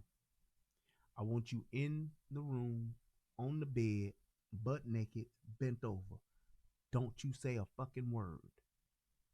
I'm going to come in there, drop this D off on you, and then I'll tell you what we're going to do after. Don't talk. Don't say nothing. Butt naked, bent over, waiting for me. If I do that, by these motherfuckers' logic, I'm abusing my wife. And I'm a perpetrator now. And when I tell you I'm here, all y'all want you to say is, yes, daddy. Give it to me, daddy. I'm abusing my wife if I do that. Or my girlfriend, or whoever the fuck I'm with. That's essentially what y'all saying, because that's essentially what this motherfucker's doing. So my wife must have Stockholm syndrome. That's what she's become. She's attached emotionally to her abuser. She's now going to defend her abuser. That's what these motherfuckers are saying. And the fact that nobody's saying nothing about this, I got a problem with that, man. This dude is a fucking doctor. And he's like really helping this shit along. Dr. Oz is a fucking doctor. These are smart men. And they're trying to justify this shit. To induce complete and total psychological control. The Stockholm Syndrome comes from a situation that occurred in Sweden where some people were taken hostage in a bank. And the odd thing that happened was... So now this motherfucker's a bank robber. R. Kelly is a Grammy-winning, award-winning, multi-platinum artist selling bank robber now. That they started to view the perpetrators as, their friends, the victims did. So it's about a primitive thing that people do to survive threatening situations. And here's my thing. R. Kelly ain't no threatening motherfucker, man. Anybody who has been around R. Kelly or know R. Kelly, they know R. Kelly soft as fuck. I ain't saying he ain't no hoe-ass nigga or no shit like that, but I'm just saying he's not an aggressive dude where he be like, I'll fuck a nigga, I'll whoop your ass. He ain't never been that dude. I've never heard of one story of R. Kelly popping off and whooping a motherfucker's ass just because he was having a bad day. Never heard of it. Never will. He's not that kind of dude. He's just not. He's a laid back, having fun, scoping out the young bitches type of nigga. And can hit some notes. That's what he does. He's the Pied Piper. That's all he does. And he fits his pipe into young girls. That's what he does. He don't hit people with pipe. He hits the women off with the pipe. Just saying. And the fact that they're trying to make it seem like because he's controlling his woman in a sexual manner and even in a just day-to-day functioning manner, motherfucker, his wife was the same way. Bitch, you didn't have to marry him and didn't have to stay married. Could have left whenever you wanted like you did. How is he the abuser? How many women, just tell me this, how many women out there would be okay with their man saying, hey, this is the kind of game I want to play. This is the kind of game I want to play. I want to tell you what to do. I want to tell you how we have sex. I want to control you. And especially if this nigga rich as shit and can afford to have your ass just be at home every day, all day. You ain't got to go do shit. You ain't got to go work a job. You ain't got to clean shit. All this shit here is taken care of. You got access to everything, all the money, the car, the clothes. All this shit is good. I just need you to do what I tell you when I tell you. Women who ain't with that would just be like, nah, Rob, I ain't with that. The women who with it, they gonna be like, okay. Yes, daddy. That's what they gonna do. Where they will actually align themselves with the person they view as integral to their survival. So in a minute, I'll be sitting down with R. Kelly accuser Asante McGee, who says R. Kelly's right-hand woman was a sex trainer who trained girls how to sexually please R. Kelly. Melissa, when I started hearing these allegations, I was having trouble putting... That right there that you just saw, that is Asante McGee. She was his sex trainer. He literally flew that bitch in to train the bitches how to have sex with him. She not only did that, but she also had sex with them. The pieces together, but you've lived in a world where the pieces don't always fit. What do you make out of this? Yeah, well, we recently covered the Nexium case, and that was a sex cult, allegedly. And so what I found with that is that there... Melissa the Jaw Moore crime respondent. And y'all make sure y'all click that like button and click the subscribe button. Thank you. There's always like the female, normally it's an older female that lures in the younger women because it's unassuming. You don't think another female is going to hurt you. Yeah. And so, now here's the thing. She's literally just talking some shit now because it was never a thing to where girls was going out, yeah, I'm gonna lure this girl in, this girl. Them girls knew who the fuck it was. R. Kelly? Hell yeah, girl, I'm going to the studio. Hell yeah, I know he got a motherfucking bed in his studio. Hell yeah, it's R. Kelly. I know he married Aaliyah. I know he was fucking Aaliyah. I'm going. Why? Because it's R. Kelly. Plain and simple. It's not no, this girl led me here under false pretenses. I didn't know it was going to be. No. Them girls like, girl, what you doing tonight? Going to the studio with R. Kelly? R. Kelly, bitch? Yeah, girl, I'm going to R. Kelly's studio. You want to come? Hell, motherfucker, yeah, I'll come. That's what it was. So I think in this case, it kind of reminds me of a little bit of Epstein as well. R. Kelly was known for traveling around the city in a tour bus with a gaggle of bitches, all young as fuck. How he do that? Tour bus, bitches on it, riding. Literally and figuratively. It's a perfect example. Mm-hmm. They're teaching them the rules. Right. And of course, they're attracting people that are naive, innocent, starstruck, and then manipulating that in order to indoctrinate them with these new ideas. Well, it's a pretty sophisticated setup. R. Kelly is facing over 500 years in prison. That's insane. Wait, are y'all saying that this bitch with the jaw, her daddy was a serial killer? Is that what I'm reading right here? The Melissa the Jaw Moore daddy is a serial killer? That ain't what y'all can't be telling me that. Oh my God. As Jar Jar Binks would say, my give up, my give up, my give up, my give up. Really? Why ain't you talking about that shit, Dr. Oz? Hey, so Melissa the Jaw Moore, do you ever have thoughts of killing people? Because your daddy did. He killed a gaggle of motherfuckers. For charges in 4 different jurisdictions. You see them marked there on the map. Mark, walk us through this. When's he going to face charges? How's this going to play out? Yeah, he is facing a mountain of legal troubles. First, he'll face the charges in Illinois, the federal charges, around April. Then I just had to Google this shit because I done said gaggle a few times. Does anybody know what a gaggle is? A flock of geese or a disorderly or noisy group of people. The gaggle of reporters and photographers that dogged his every step.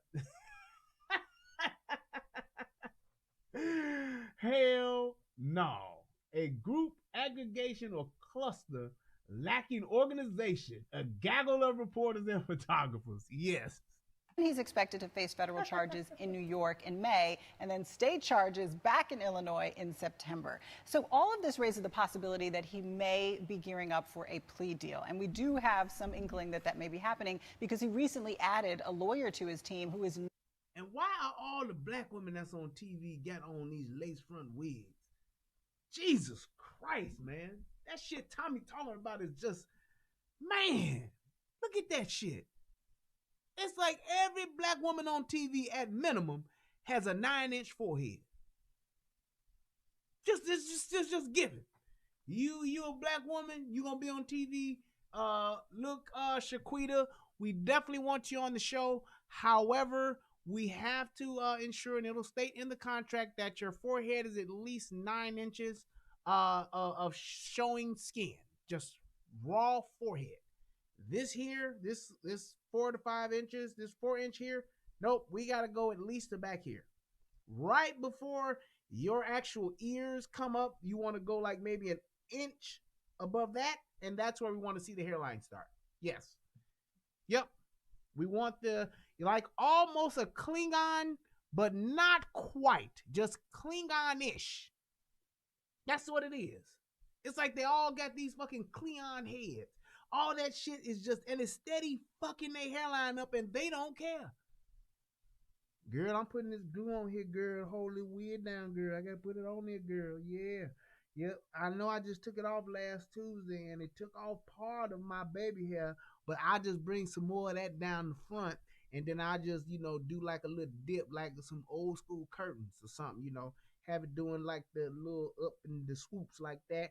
I just bring that down, girl, and then just put the lace front up here, girl. God damn. It's like a motherfucker holding the convertible button back. You know when you got a convertible and you hit you unlock the convertible top, and then you hold it back, and the convertible start going back like that, and then it just stopped like right there. That's just what it is. Known for negotiating complicated plea deals. While this is all going on, keep in mind R. Kelly has maintained he is innocent of all charges against him, including the newest allegations. Coming up, one of the first R. Kelly accusers to break her silence. Look at that. Santi Same thing. is here with shocking details about how R. Kelly is still affecting her life today. We'll be right back. This nigga in jail. I need a bite of something. He's just still affecting my life to this day. Even though he done came and I done moved on, he's still out there.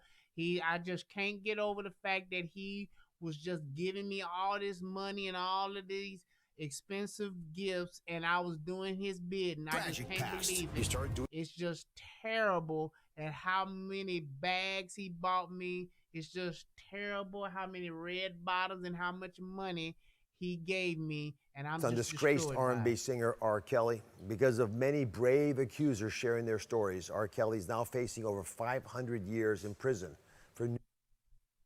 Look at that nigga there, man. God damn, Robert. God damn. 500 years. Over 500 years, I'm sorry. Numerous charges of sexual abuse. I'm joined now by one of the first women to speak out. R. Kelly accuser and author of No Longer Trapped in the Closet.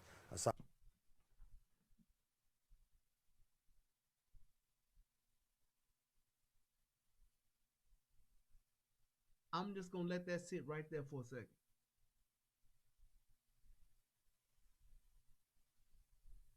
I'm just going to let that sit right there for a fucking second.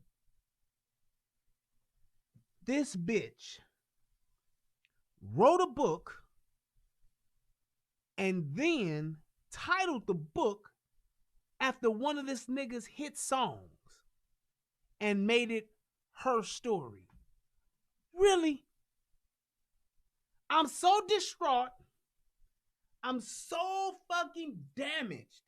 The years and level of abuse that I have suffered from this man, I have now gotten up enough courage and enough gumption to pour my heart out in written word form,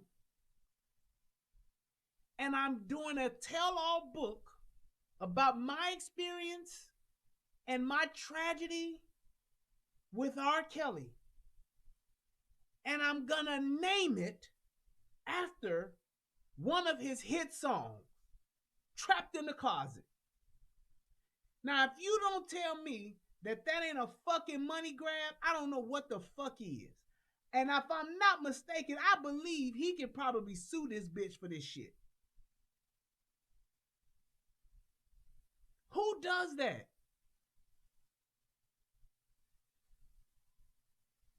Who does that? That's like the dude who was molested by Michael Jackson. He writes a tell-all book and he calls the shit The Man in the Mirror Ain't Shit Clearer. That's like him writing a book called Billie Jean Is My Lover. I am the kid that claims that I am the one.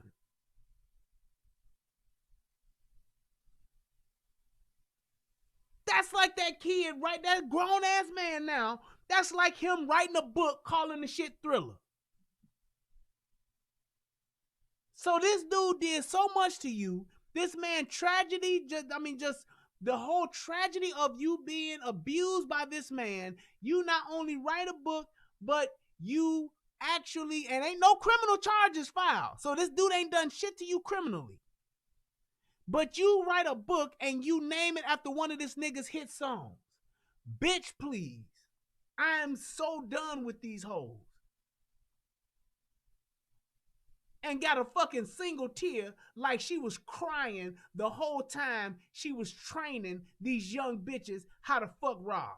While she was fucking, sucking, and licking on these bitches, she was crying the whole time.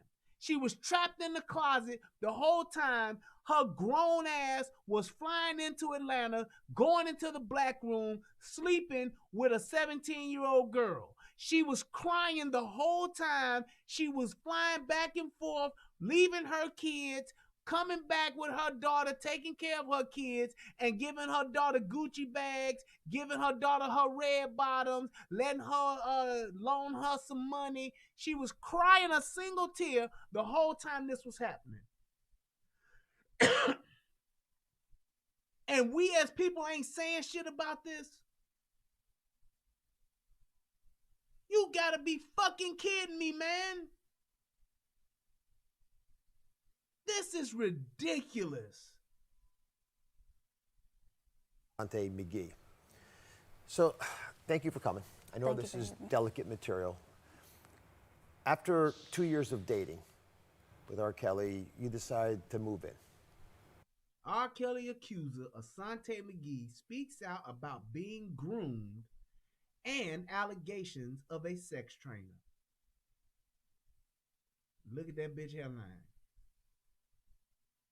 She only got the 8-inch version. Really. She actually, and let me tell y'all this story, and you can go and watch my video I did about her. She pursued R. Kelly. R. Kelly didn't fuck with old hoes like this. She was going to his shows. She was flying back and forth chasing this nigga. Real talk. She pursued him. She wanted to be with him. Facts.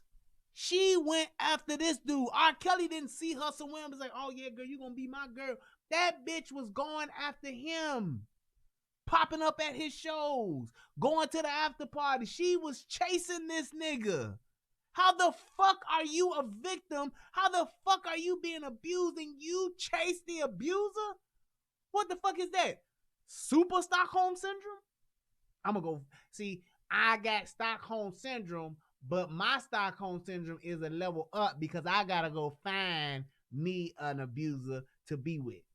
See, so I go find an abuser, then I get abused by that abuser, and then I attach myself and I identify with that abuser. Come on, man. And experienced something that you have described as a cult. What was going on in there? What prompted decisions? Bitch look like she's in duress right here, don't she? That right there looks like a bitch in trouble. I see her and I be like, oh my God, she's in trouble. Tell me that don't look like a bitch in distress. Tell me that don't, y'all, I mean, just, this bitch has got, it's apparent that this bitch is in trouble. Yes?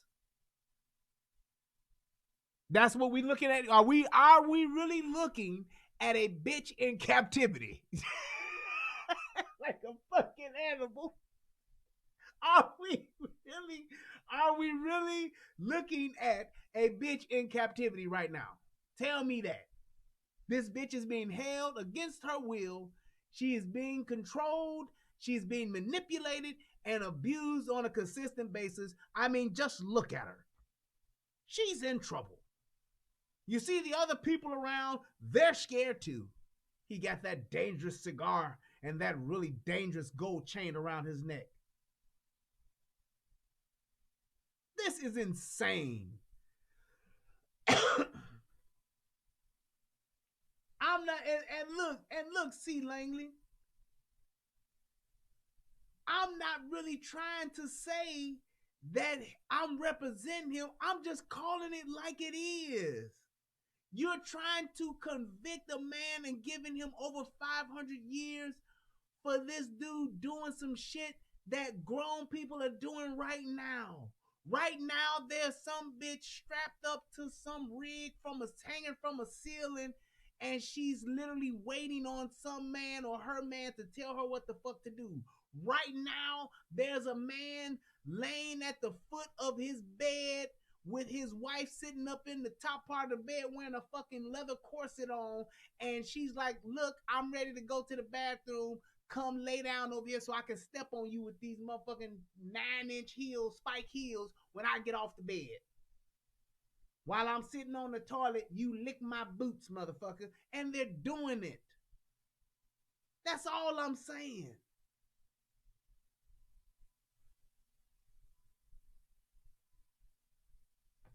That's all I'm saying, man. What happened? First of all, it wasn't a decision that I made to move in. I was actually told, welcome home. So we came from Oklahoma, arrived at his house, and he said, welcome home. And that's when I found out later on that day that he was moving me into his house. It was not up for discussion or anything. I was just told. Throughout the 3 weeks period, by the... Tell me when the fuck does that happen? Did y'all hear this bitch? Listen to this fuck shit she just said. And Oz ain't gonna even challenge her. Like, wait a minute, now come on now, hold on. First of all, it wasn't a decision that I made to move in. I was actually told. When was the last time somebody was told they gonna live somewhere? Tell me, will somebody please show me the time somebody said, yeah, I was walking down the street and a man came and told me that I'm gonna live with him, and I've been with him for 15 years. Yep, I was at McDonald's and a guy pulled up in a Chevy Tahoe, and he told me to bitch, get in because you're gonna live with me, and I've been with him for 6 months. How did you guys meet? Oh, I was walking down the street and he told me I was gonna live with him, and I've been in his house ever since. So what happened? Well, I went over his house. It was like 2 a.m, and I was gonna give him some pussy. And when I got in the house, he told me welcome home, and I was there for the next 8 weeks.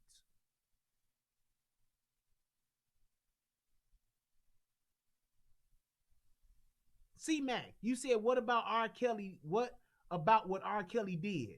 You haven't said anything about it. Talk about that.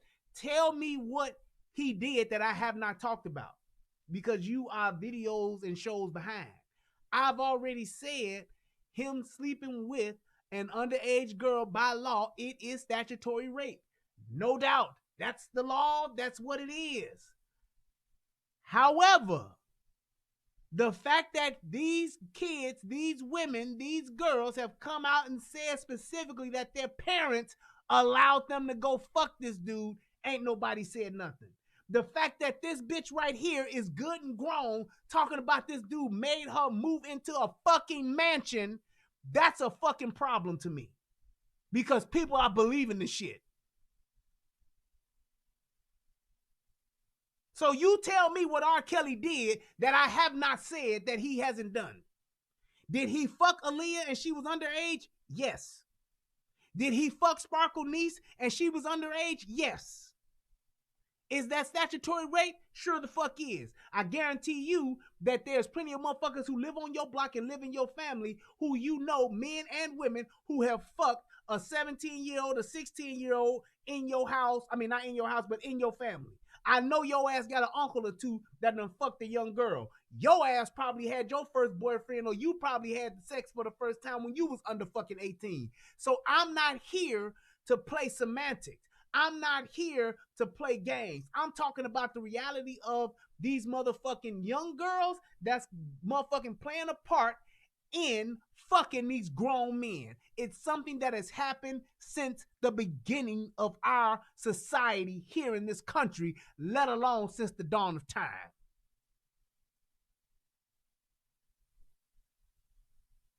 It's been going on. And I know if you ain't done it, you know somebody who did it, and you ain't seen that motherfucker go to jail yet. So I don't mind going back and correcting, but what I'm saying is there is a point in time where we as people have to say enough is a fucking enough. You talking about giving this motherfucker 500 years for some shit your ass might have done, your ass know somebody else did. I ain't never heard of a motherfucker getting 500 years for shit. How many fucking stars have fucked young girls? How many stars are fucking young girls right now? How many young girls go after older men right now? I'll wait.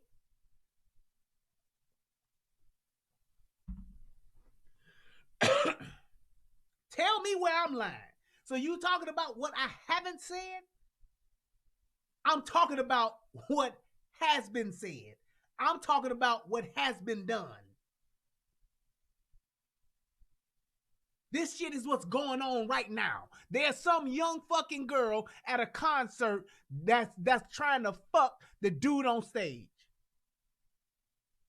You telling me, and what I'm saying to you is just as much as a fucking star that's on stage, some rock star, some rap star, some whatever R&B singer, whatever you want to call them, some boy band that's on stage that's fucking that 17-year-old or that 16-year-old, that 16-year-old and that 17-year-old is doing whatever the fuck it takes to get behind that stage, to get on that tour bus, and to get into that hotel room.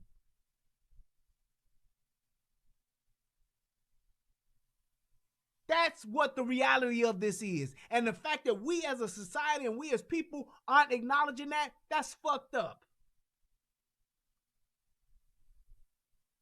R. Kelly ain't never been, he's not the first and he ain't gonna be the last motherfucker to fuck some young girl. Because these young girls are wanting to be fucked. Facts. Now, if R. Kelly was dragging bitches in alleys and dragging bitches in the studios and raping them, I'd be on a whole nother different page. But that's not what's happening, is it, sir? Ma'am, or whoever the fuck you are. That's not what's happening. You got a grown old ass bitch right here flying in to train these young girls how to fuck a grown man. Why this bitch ain't in jail? How come she ain't getting a fourth of the 500 years R. Kelly getting? If you get caught, you are busted, period.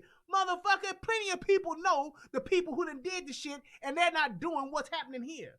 How many people in your neighborhood have fucked an old man or some young girl done fucked an older dude and y'all knew about it and ain't said shit?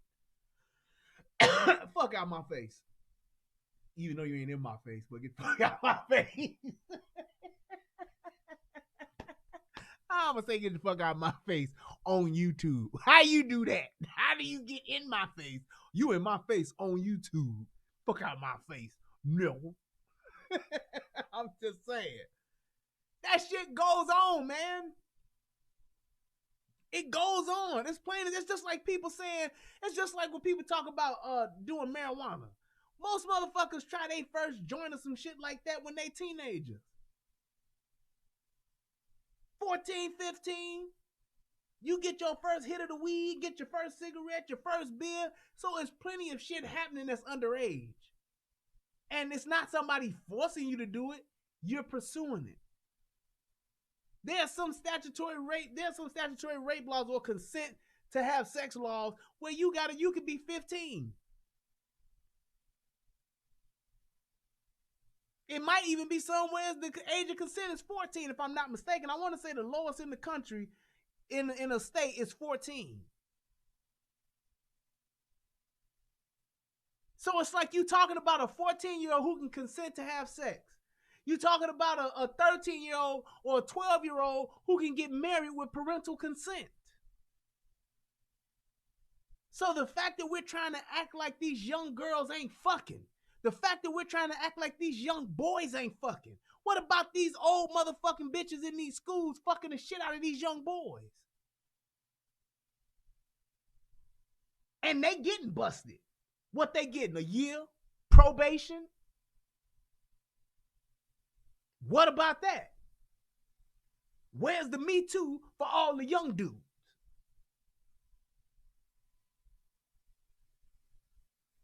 $16 is the lowest. There you go. So I ain't trying to hear shit about some 17-year-old bitch going to a fucking concert, getting backstage, going to an after party, getting on a tour bus, going up to a hotel room with a grown-ass man to suck and fuck, and then everybody coming back saying he the predator. Bitch, please. The fuck out of my face. It is what you can prove. There is no room for speculation. The age of consent is different, depends on the state. Well, by your logic, C-Mac, ain't no motherfucker got no proof of this nigga fucking no motherfucking underage girl. Where's the facts on that? So it ain't about what the fuck you can prove. This is a fucking witch hunt. That motherfucker ain't been caught yet with a motherfucker. There's no factual evidence, no concrete evidence of this dude actually sleeping with a underage girl. Nowhere. And a motherfucker ain't pressing charges. Aaliyah's parents didn't press charges. The Sparkle niece, her parents didn't press charges. Them motherfuckers went to Europe while the motherfucking prosecuting attorney was trying to get their ass. And they was like, we don't want no part to this. So if that's the case, why the fuck is this man in jail? C-Mac? C-Mac, you on some bullshit. The age of consent is different in each state. But there is, you talking about what you can prove. It is what you can prove. And I just proved to you that ain't no motherfucking evidence to show this motherfucker committing statutory rape. But yet and still this motherfucker's in jail. That, sir, is a witch hunt. That's the reason why I'm talking about this. That's why I'm talking about this old hoe. That's why I'm talking about Dr. Oz. That's why I'm talking about Oprah Winfrey. And that explains the abrasion on your palm. Fuck out my face. Welcome home. So we came from Oklahoma, arrived at his house, and he said, welcome home. And that's when I found out later on that day that he was moving me into his house. It was not up for discussion or anything. I was just told. Throughout the 3 weeks period, by the second week, I was ready to leave. Every day I was brought up with new rules. I had to have permission to eat. I had to have permission to move freely without the house. Basically, anything that I wanted to do, I had to have permission. Now, she said after 2 weeks, she was ready to leave. She had to ask for permission for this and that. Shit got real strenuous for her. The rules got stricter and stricter. I'm on her side right now. She was ready to leave after 2 weeks. She was there for 3. After 2 weeks, she was ready to leave. So let me go back a second. You were dating for a while. Had he exhibited any of this behavior while you were seeing him socially? No, he would do like little small things as far as I had to let him know my whereabouts. Whenever I got into a taxi or a cab heading to him, I could not talk to the driver. Always keep your headphones on. Don't try to engage in a conversation, anything like that. So I thought it was more for him protecting me, not him controlling me. In the house. Hey, right now I'm still with her. She's right. I get it. Maybe you were a little naive, didn't know about the controlling thing. You thought he was protecting you. You're right. I get it. There were certain things that happened that have caused you to believe it was a cult. If you can, walk me through the people you met, the activities that you saw, what you witnessed. Even before moving to the house, one of the earlier things that he showed me, maybe like a month before moving to the house, he introduced me to the trainer. The trainer? Yes. The trainer, I was told she's someone to teach me how to please him. So basically, she would give me instructions sexually, how to please him, what he liked and what he didn't like. And so when we got to the home, it was me, the trainer, and Azrael. There, we was together. Azrael, that's the other girl's name. Okay, so she wasn't the trainer. She was being trained by another motherfucker. Together, we arrived at the house. He showed us the bedrooms and everything, and from that moment, that's when he just, started giving me the rules every day. Because I remember having to go to the bathroom, to the kitchen, wherever you had to knock on. And he actually gave me an example. One day, I was walking freely through the house because I thought everyone was in their room, and I was trying to go to the kitchen. When I went into the main living room, he was in there with Joycelyn. They was not doing anything sexually, they were just talking. And when I walked in, I said, oops. And that's when he was like, that's the reason why I have to have rules implemented in here, because suppose I was effing a rabbit. And in my mind, I'm like, what does this situation have to do with what's going on right now? So effing a what? A rabbit. A rabbit? Yes, that's the scenario he gave me. And that's the reason why he have the rules for me to have to walk through the house and knock on each wall until someone say come in. And there was a black room you referred to. I thought. So hold on. Let me see. I got 2 things going on right here. Wait. If he wasn't doing anything that he himself didn't think was wrong, why all the control? Hold on. Let me see this other one. It's over, period. All right. Let me put that message back. I'm going to put that back up there. Go ahead and shit. Can we bring it back? Can you bring that message back? Unhide that message and take that motherfucker out of timeout. I don't want to put him in timeout. Unhide the message, because what he said was all right, because I can answer that. So yeah. So what C-Max said was, if he wasn't doing anything that he himself didn't think was wrong, why all the control? He knew. No, asshole. There are people who get off on that. It's a sexual preference. Just like people who like to choke themselves as they have an orgasm. It's a sexual preference. Just like people who like to fuck doggy style. Just like people who like to fuck 4x4. Just like people who like to fuck reverse cowgirl. Just like people who like to have sex or who only like to have an orgasm from oral sex. It's a preference. And there is nothing illegal about that. If I like to control a bitch, every move, every step she take, I'll be watching her. That's my preference. And in all that you heard her say, you never once heard her say she couldn't leave.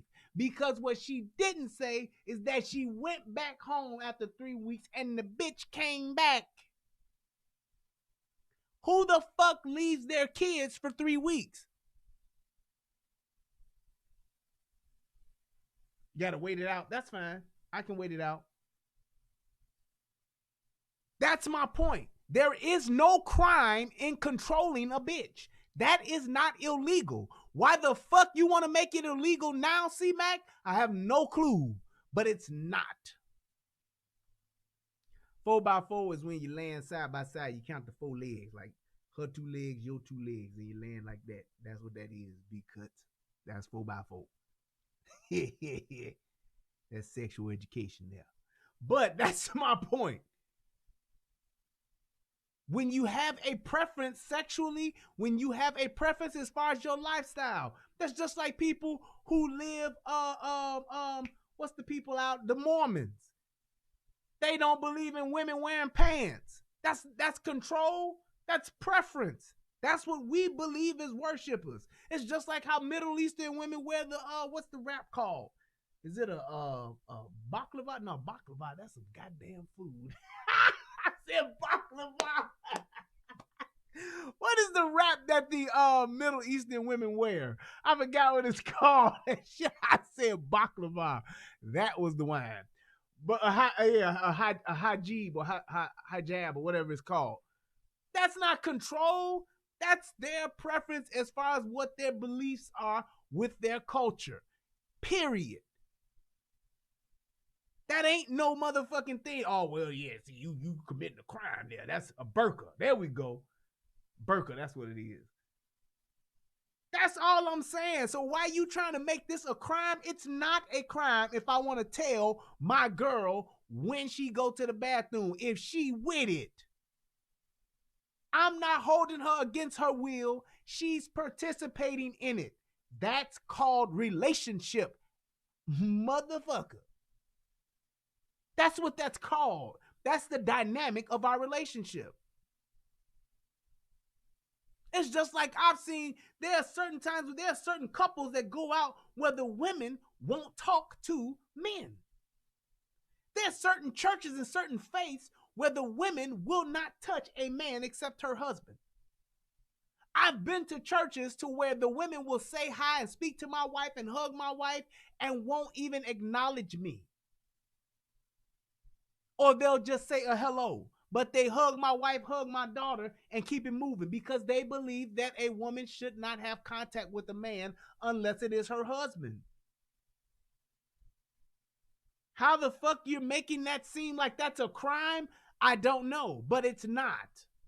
You're literally buying in to the fucking witch hunt shit. To where just because you don't like a woman or you think a woman is dressed a certain kind of way, she's a witch. That's exactly what you're saying. She didn't look at me when I walked in. She must be a witch. She didn't speak to me when I was at the grocery store. She must be a witch. When I hit on her and made a pass at her, she rebuked my pass. She must be a witch. No fucking way. That's not a crime because a woman wants to wear something that shows her body parts a little bit more. Maybe distasteful at the worst, but it's not a crime. You getting 500 years because you telling a bitch when she go to the bathroom? Fuck out my face.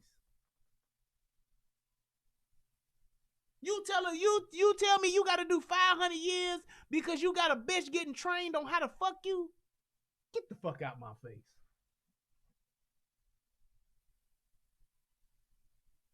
I tell a bitch when she can go eat, I get 500 years.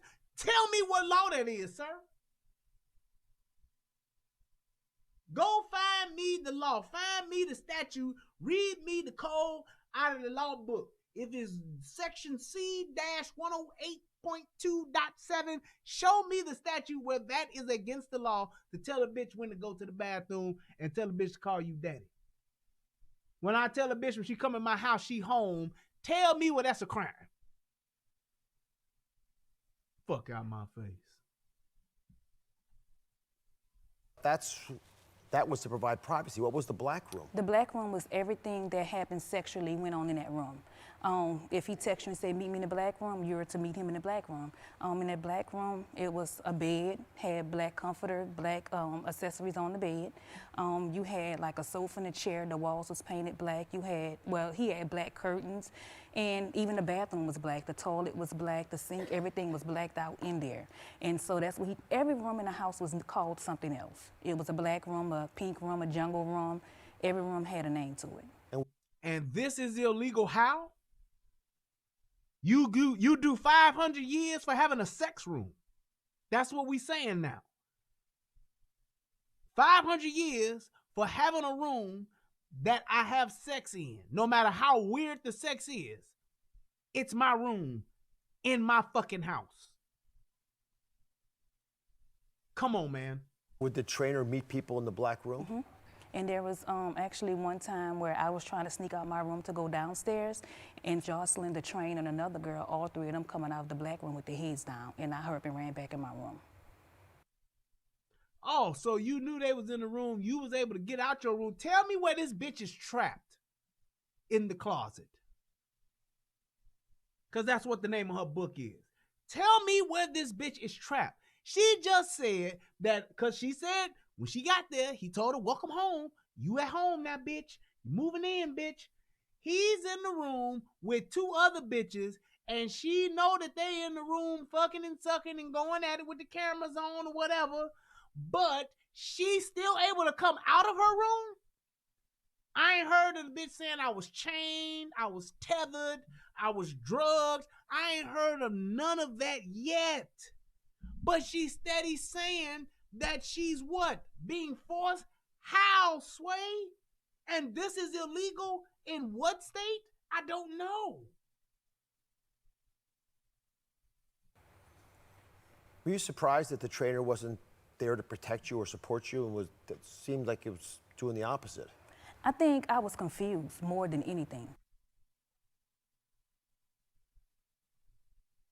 This bitch said I was confused. I was confused. You wasn't chained up.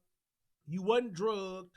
You wasn't locked up. You was able to move around freely, except for the fact that this motherfucker wanted to tell you when and where to move, and you agreed to it.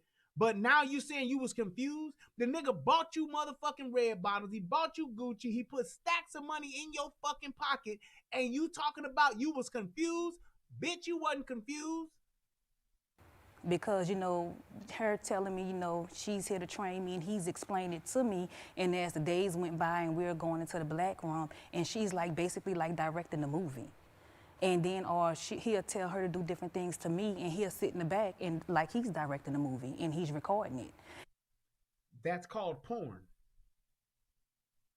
I'm just saying, that's called fucking porn. You're filming the act of sex. That's what you're doing. You're making sex movies, sex videos. Whether it's one training you on how to fuck, whether it's one training you on how to fuck him, whether it's one training you on just whatever the fuck it is, you're having sex on film. He's directing, she's directing. He's directing, she's directing. That's what it is. And so I think my mind was, I just didn't know what to think and what to believe. What the fuck was so confusing and such a fucking mystery to you to where you didn't know what to think or what to believe? And if you had doubts, why not just do one simple thing? Leave. I'm confused. I need to leave. I don't know what's going on. I need to leave. I don't know if this is what I really want to do. I need to leave. Because not once have you heard her say, not once have you heard anybody else say that they were forcibly held against their will. Not once have you heard any of them say they were chained up, locked up, put in a bolt locked door, put behind. They were never, ever held against their will. The door was open. It was unlocked.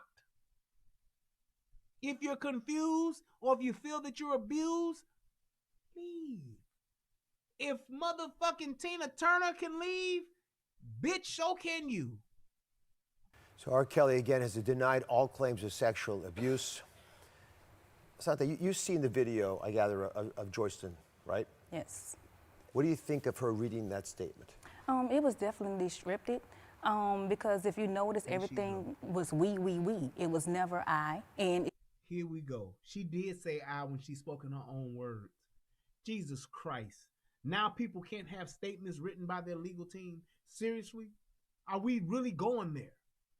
It was to the situation they have to control her to make sure she stays on point so she don't say anything that will maybe incriminate him. So they have to make sure she doesn't make a mistake and say the wrong things. So after Joycelyn released her video confirming the social media posts attributed to her were fake, her family released this statement. I'm going to read this for you, Okay. Joycelyn, and everybody else. Although we can now verify that it wasn't her account, these are allegations that our own independent investigation found to be accurate. The posts claimed that Joycelyn had gotten pregnant twice and R. Kelly had forced her to get abortions. So, Asante, having witnessed what you saw, do you think that those allegations are plausible? Definitely. As far as the being forced for the abortions, that's something that I can believe. Did he ever talk about Aaliyah? Never. Rob is very private. He does not just expose his business, go talk about everything that he has going on in relationships. What I can say personally, he has never spoken about Aaliyah in my presence. So after you shared your experiences on surviving R. Kelly, you received lots of threats, harsh comments. Do you still fear for your life, and how has that affected you? It's time that I've wanted to give up, but then when I check my messages and I see that one message that out of thousands of, hurt messages, they'll tell me because of you, I left my abuser last week. Yeah. And so when I hear those stories, those are the stories that make me want to continue being an advocate and speaking my truth, no matter how much backlash. How about you just speak the truth, like Tommy say? It's not my truth.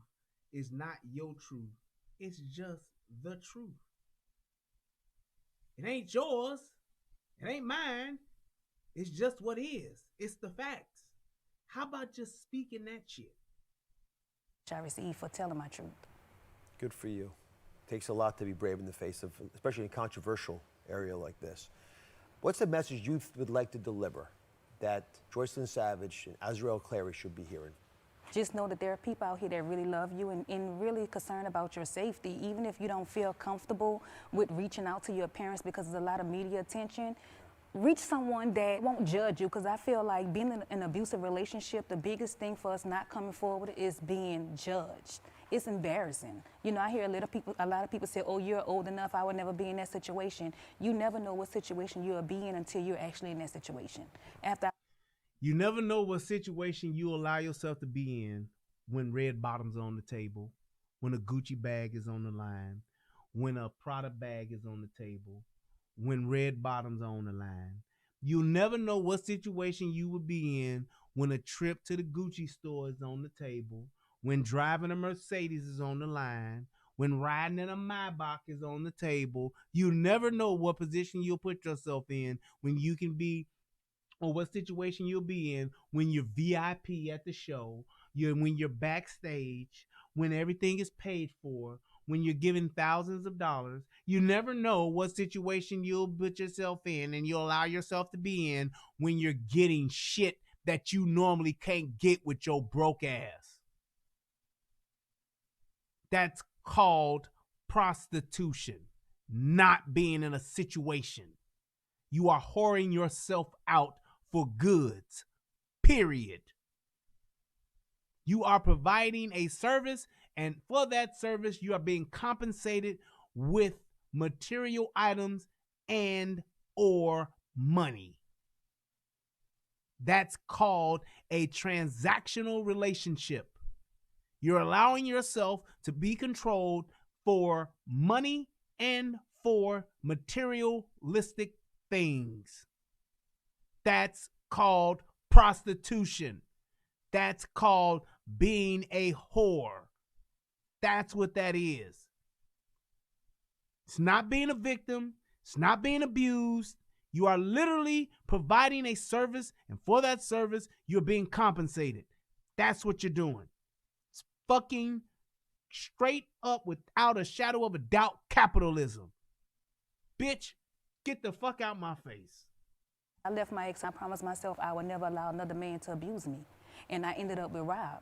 And even when R. Kelly. R. Kelly. She said, I got abused.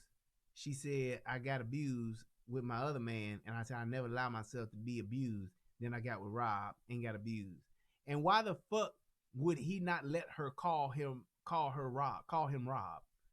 That's what she called him. That's what people who are close to him call him. Why does he make it seem like, okay, I guess he was just clearing that up, I guess. I ain't going to read too much into that. I ain't going to go conspiracy on him. Kelly, even when I got with him and moved in that house and saw the abusiveness, I cried to God. I'm like, why me? Why did you put me in the same situation? And how you gonna blame Jesus and God? I know God hate these ratchet bitches. He got to. How you gonna put God in this and say, why God would you let this happen to me? Bitch, I didn't tell you to go after these red bottoms. That ain't in 1 Corinthians. Go ye seek red bottoms in Gucci. Really? You gonna put that on Jesus?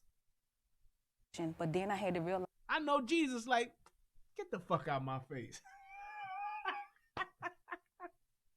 But seriously, I'm so tired of fucking these women saying that shit.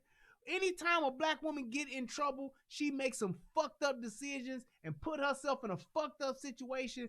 The first word out her mouth is, Lord, why you let this happen to me? God, why am I in this situation? Jesus, can you see me through? Lord, don't leave me now. Why the fuck is that always put on him? Why is it always put on God? He put me in that situation for a short time to be the voice for the voiceless. So it gave me the courage to speak. So now you're saying that God wanted you to go and whore yourself out for a short period of time so you could be the voice for the other whores that are going through the same thing. Or for the women that are being in abusive relationships that are really being abused. You want to put yourself in that situation, and you're going to say that God allowed that to happen to you for you to be flown back and forth to Atlanta on multiple occasions, because the whole kicker to all of this is, and I was waiting to the end to drop this fucking bomb, well, you know what? We got about 5 or 6 more seconds, about 20 more seconds of it, and I'm going to see if he going to say it. Speak out to let people know what he's doing, and I really didn't know he had as many victims that he has now. Why would you finally decide to leave? How'd you get the guts to make that kind of a move? It has to do with my previous relationships being abused, and I knew that was not the way that I wanted to be treated. And just being a mother, how could I continue being in abusive relationships? What example I'm teaching my children? Thank you for coming on and for taking the move you did. Thank you so much. No longer trapped in the closet, the Asante McGee story, it's available now. Coming up, it was a tragedy that shocked. So the one thing he didn't say, good old fucking Dr. Oz and all his true crime, I don't know how much truth is in his whole crime fighting abilities, but here's the one thing that he failed to leave out. Here's the one little golden nugget that he just didn't drop. Here's the one question that he just should have asked but refused to, or just somehow didn't get around to it, or just maybe it would have been a bad look on the narrative. He never asked the bitch why she went back.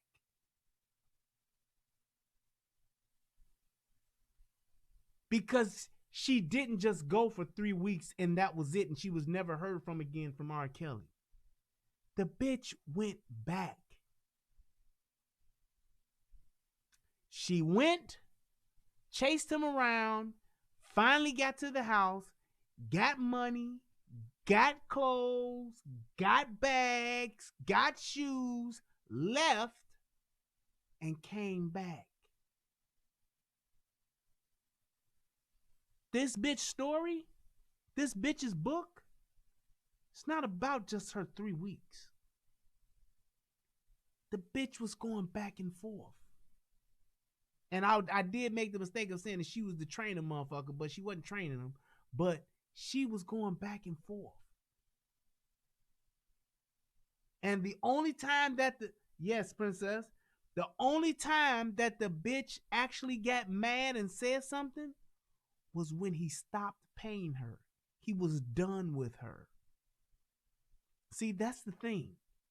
A lot of these women, they will, without a shadow of a doubt, be all good with you mistreating them, abusing them, fucking the shit out of them, dogging them out, running trains on them, beating them, choking them, motherfucking fucking them in the ass. They don't give a fuck.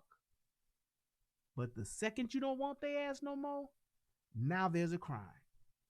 The minute you're done with them, now you've hurt them and taken advantage of them and you've abused them. When he had your ass up in that black room giving you that dick, you was with it. Because you even said it your damn self. I had been with abusive men before, so I knew not to get back in that again. Okay, so you wasn't being abused then? But when he was done with your ass and didn't want to fuck you no more, now you've been abused. Because I'm quite sure out of all of her previous motherfuckers she been with that abused her, none of them had R. Kelly's money. None of them had R. Kelly's stature. None of them had R. Kelly's motherfucking lifestyle that they could afford her. None of them were buying her red bottles and Gucci purses and Prada bags and all. Nobody was buying her Chanel then. So it ain't abuse. He just got tired of you. He didn't want you anymore. And because of that, you then turned around and said you were abused. Although there's no factual evidence, although there is absolutely not a police report filed, although there is not a situation where you can show nan chain, nan trap door, nan lock cage, you can't show none of that shit. But you was abused.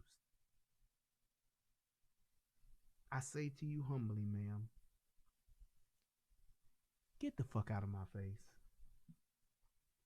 All I'm saying is this, and I know people are looking at this different ways and all that shit, but you have to look at the facts, man. Did R. Kelly, just by what I know and what I've seen and what I've heard, just from the people in the city that I know that can vouch, has R. Kelly slept with an underage girl before? Yes. Is R. Kelly a statutory rapist? Yep.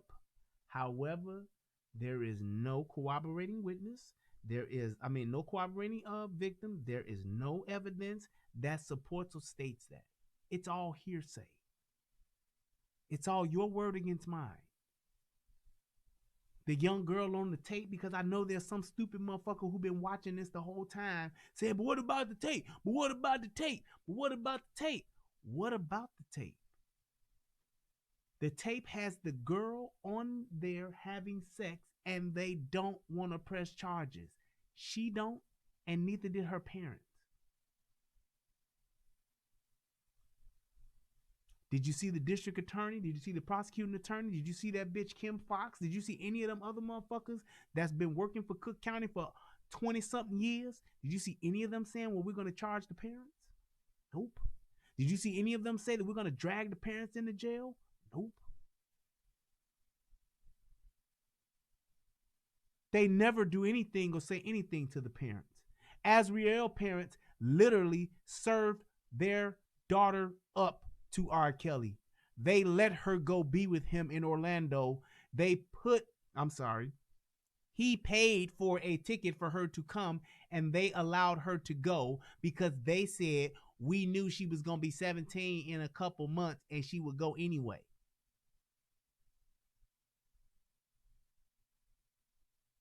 That's what her parents did. Her own mother and father said, you can go because we know you want to fuck this grown-ass man and you're going to do it anyway, whether you do it today or whether you do it 2 months from now. At least this way, you'll still like us and we could possibly get some money from this deal when R. Kelly makes you a star. Go fuck that grown man, Azriel. Fuck him like I would fuck your daddy if he was R. Kelly. Matter of fact, tell R. Kelly I'll fuck him too if it'll increase the size of the bag we can get. Azriel said this herself about her own parents.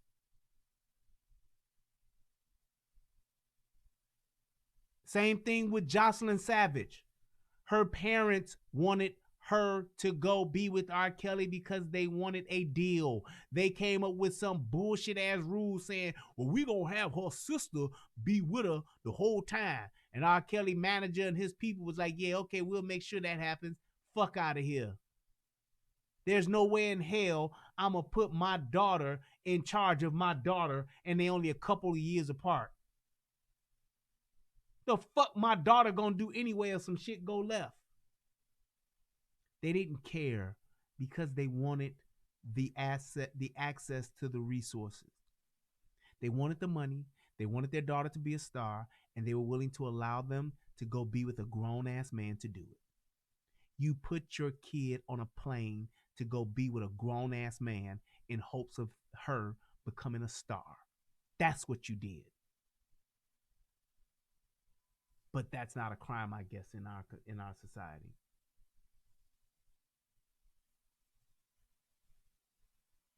And when shit went left, when he stopped returning your pages, when he stopped returning your text messages, when he stopped answering your calls, then you went to the media and said my daughter's being held against her will. When their daughter found out that, man, you mean to tell me my parents let me come with you because they wanted to you told them you get them $50,000, so they sold me to you? Yup. He used it to his advantage to let her know, you see what your parents think of you? He was right. He was right. And that punk ass Joycelyn Savage daddy talking about, I want to see my daughter. I want to see my daughter. I've said this plenty of times. Motherfucker, have my daughter somewhere and she underage. Have my daughter somewhere where she underage. R. Kelly, Bobby Brown, motherfucking Luther Vandross. I don't give a fuck. Well, Luther Vandross like boys. But, well, he did like boys. He did now. But I'm just saying, Future, Migos, motherfucking Lil Yachty. Have my daughter somewhere. You gonna get one phone call. Well, no, you'll get two. First one gonna be, hey, man, I need to see my daughter, man. Yeah, she good. No. Here's what I'm saying. I need to see my daughter. I want to talk to my daughter. I want to see her in the flesh. Man, she's straight, man, and they hang up. Cool, that's the one call. The second call is going to be this. Hey, look, pimp. Hey, where Future at? Or where Migos at? Where Offset? Where whoever? Hey, they ain't here. They in the studio right now. They can talk to you later. Okay, well, you would do. Listen here, pimp. You know them, right? Yeah, I know them. Yeah. Look here. I'm going to tell you right now, you got 24 hours. Exactly from right now, I'm marking my watch. It is now 1:17 a.m. You have 24 hours. 1:18 a.m. in the following day. If I don't see my daughter standing outside waiting for me, ain't none of you niggas safe. The next time any of you niggas step outside on public property, nigga, be ready to die. Because I'm going to fuck all y'all niggas up. Oh, man, you don't know who the fuck you talking to, player. I'm not playing. Matter of fact, I said what I needed to say, and I suggest you tell whoever the fuck your boss is. Click. That's what I'm going to do. And then you know what I'm going to do? This affords me about a good roughly 300 yards of motherfucking space and distance. I'm going to sit out there. See that? And I'm going to rest this motherfucker up like this, and I'm going to wait. I'm a patient man, especially for my kid. And I'm going to wait. And the minute them niggas come out to smoke, because niggas get high in the studio, the minute them niggas come out to go get food, because niggas got to eat, the minute them niggas come out, I'm going to pop this motherfucking optic, and I'm going to sit there, and I'm going to go to work, because I'm a motherfucking man. That's what I'm going to do. I'm going to work, and it's going to be on the news, and it's going to be on CNN. It's going to be on, it might even be on ESPN for the archery channel. I don't know, but either way it goes, a motherfucker going to say, what'd he do? That nigga shot motherfucking all three of the Migos. He shot motherfucking Future. He shot Lil Yachty. They was all doing a compilation album to do a benefit for cancer, and this nigga killed them all. Why? Because it was over his daughter. That's what the fuck the paper's gonna say. That's what the news is gonna report. Yes, black father, Brian Redman, came out and apparently had an AR-15 semi-automatic rifle, and he killed 17 people over the course of maybe 15 to 20 minutes. And if I die, so be it. But I know these niggas can't shoot, so I'm gonna make it. I'm a better shot and a better warrior than all them niggas. Believe that. So I'm going to come out And if they catch me, so be it. And when I go before the judge, I'm going to say, hey, man, they was fucking around with my daughter. These motherfuckers held my daughter captive.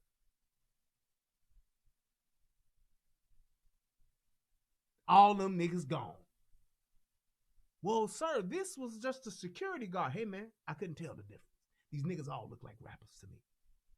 He had on a jacket that said security. I thought he was incognito. I just wanted my baby. That's what a father does. I ain't gonna be on the news crying, telling me I want my baby back. And she 18 fucking a grown-ass man. Now, if she been kidnapped or some shit, maybe I would shed a tear. But I know where this little motherfucker at. I know where this motherfucker's at. And these niggas playing with me on the phone ain't gonna let me talk to her? Okay. Let me show you. You mean to tell me you don't know what Chinese spare ribs are? Well, let me show you, man. That's what I'm gonna do.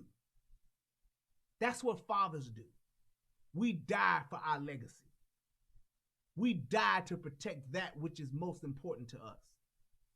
But if I was working out a deal and just wanted to get paid, then maybe instead of me going and getting my gun and getting my rifle and going to work, maybe I'll just give them some bad press. Maybe if I'm negotiating a deal, maybe if I'm just trying to get paid, I'll leverage bad press to get my bag. Maybe if I really just want the deal to go down and for R. Kelly to do what he said and give me the money that he said he's going to give me before he was fucking my daughter, maybe I'll just leverage the media against his image because I already knew of the rumors and saw the factual evidence of him marrying a 15-year-old girl. Maybe I'll just use that to leverage me getting my end of the deal. I don't know. Who am I? Just a nigga talking shit, sipping wine. Good wine. That's all I'm saying. It's like this. You have an agenda and you have a group of people that are literally attacking men and are literally attacking black men simply because they're not allowing themselves to be controlled by other groups of people. Joycelyn Savage, Azriel parents, they were trying to control R. Kelly. And R. Kelly wanted to control their daughters. The only problem is he won and they didn't. The people that are actually prosecuting R. Kelly, they're literally doing it for one reason and one reason only. They want the notoriety and they want the actual feather in the cap to say, I was the one to put R. Kelly behind bars. Just like the ladies that did Bill Cosby, just like the people that did Harvey Weinstein, that's all they want to do. Because the girl who Harvey Weinstein supposedly assaulted, that girl did the same exact thing to an underage boy. And there's evidence that proved it. There were text messages and everything that proved it, how she was fucking that young boy who was underage, but she's not in jail and she's not a part of the Me Too movement anymore. The bitch who started the Me Too movement actually Me Too'd a young boy. And we hear nothing about her. She's not on Dr. Oz. She's not on Oprah. Oprah's not doing a documentary about her. Russell Simmons took a fucking polygraph test and passed. Oprah still felt the need to do a fucking documentary about that.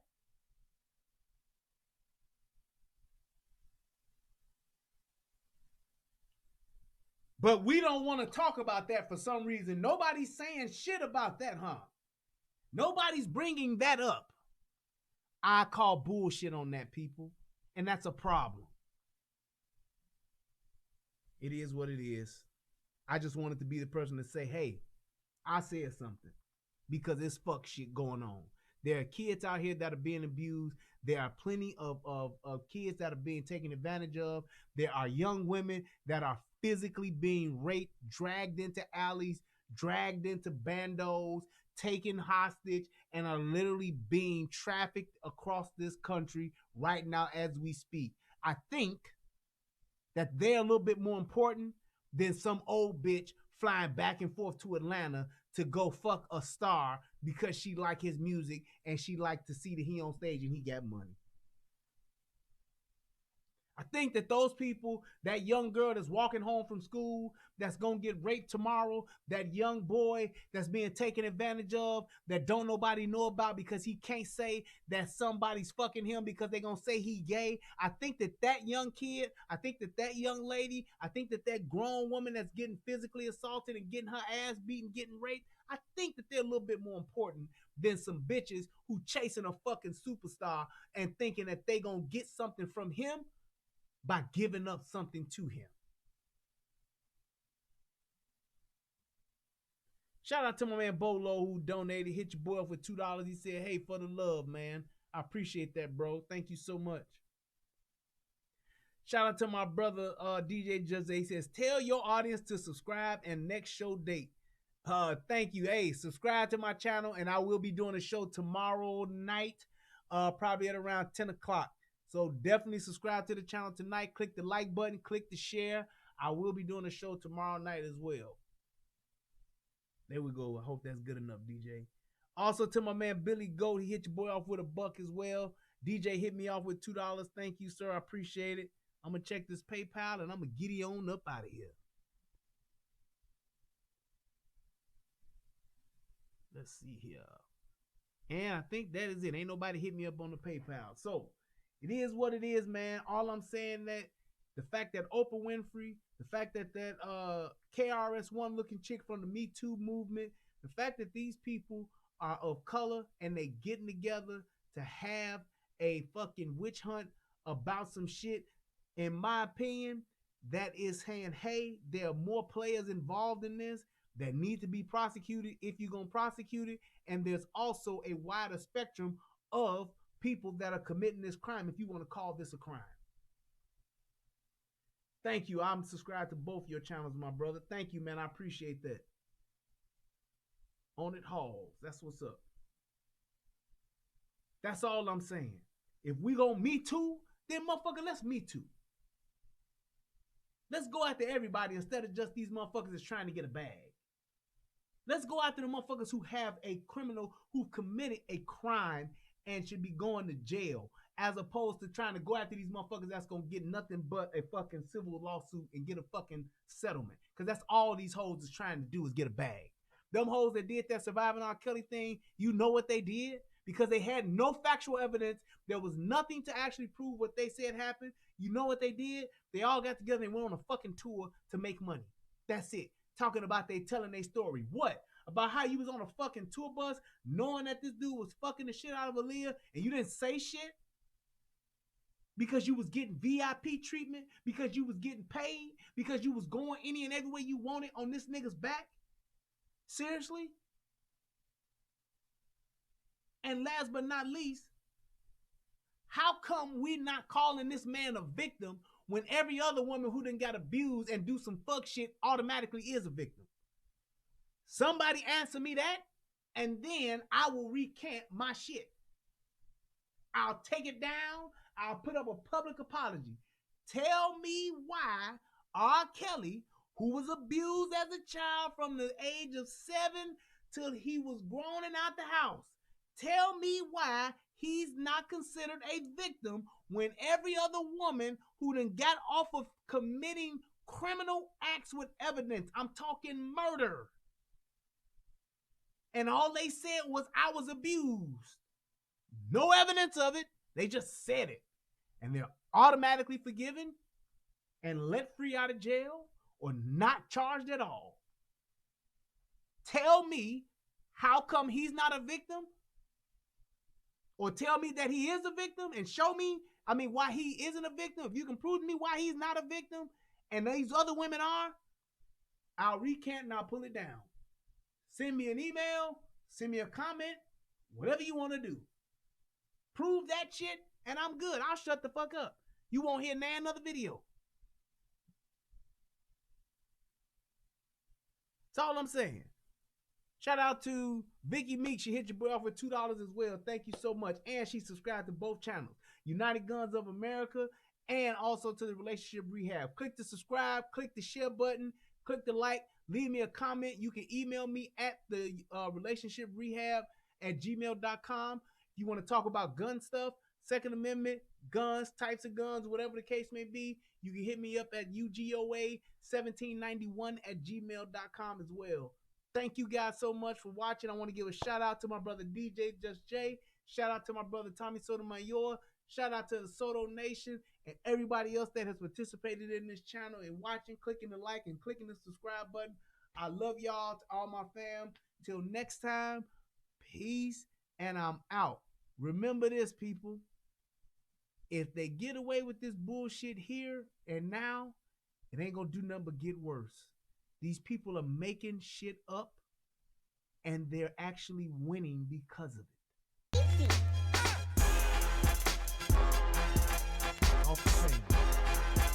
Alright guys, thank y'all so much. I am Brian Redmond.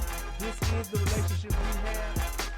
And I hope that this video helps somebody become a better version of themselves. I hope that this makes somebody else think differently and to just challenge what's going on in the world, using the facts that they see before and using a little bit of truth and logic and just doing something different. Thank you guys. Peace, and I'm out. Free R. Kelly! All right, guys. Y'all have a good night.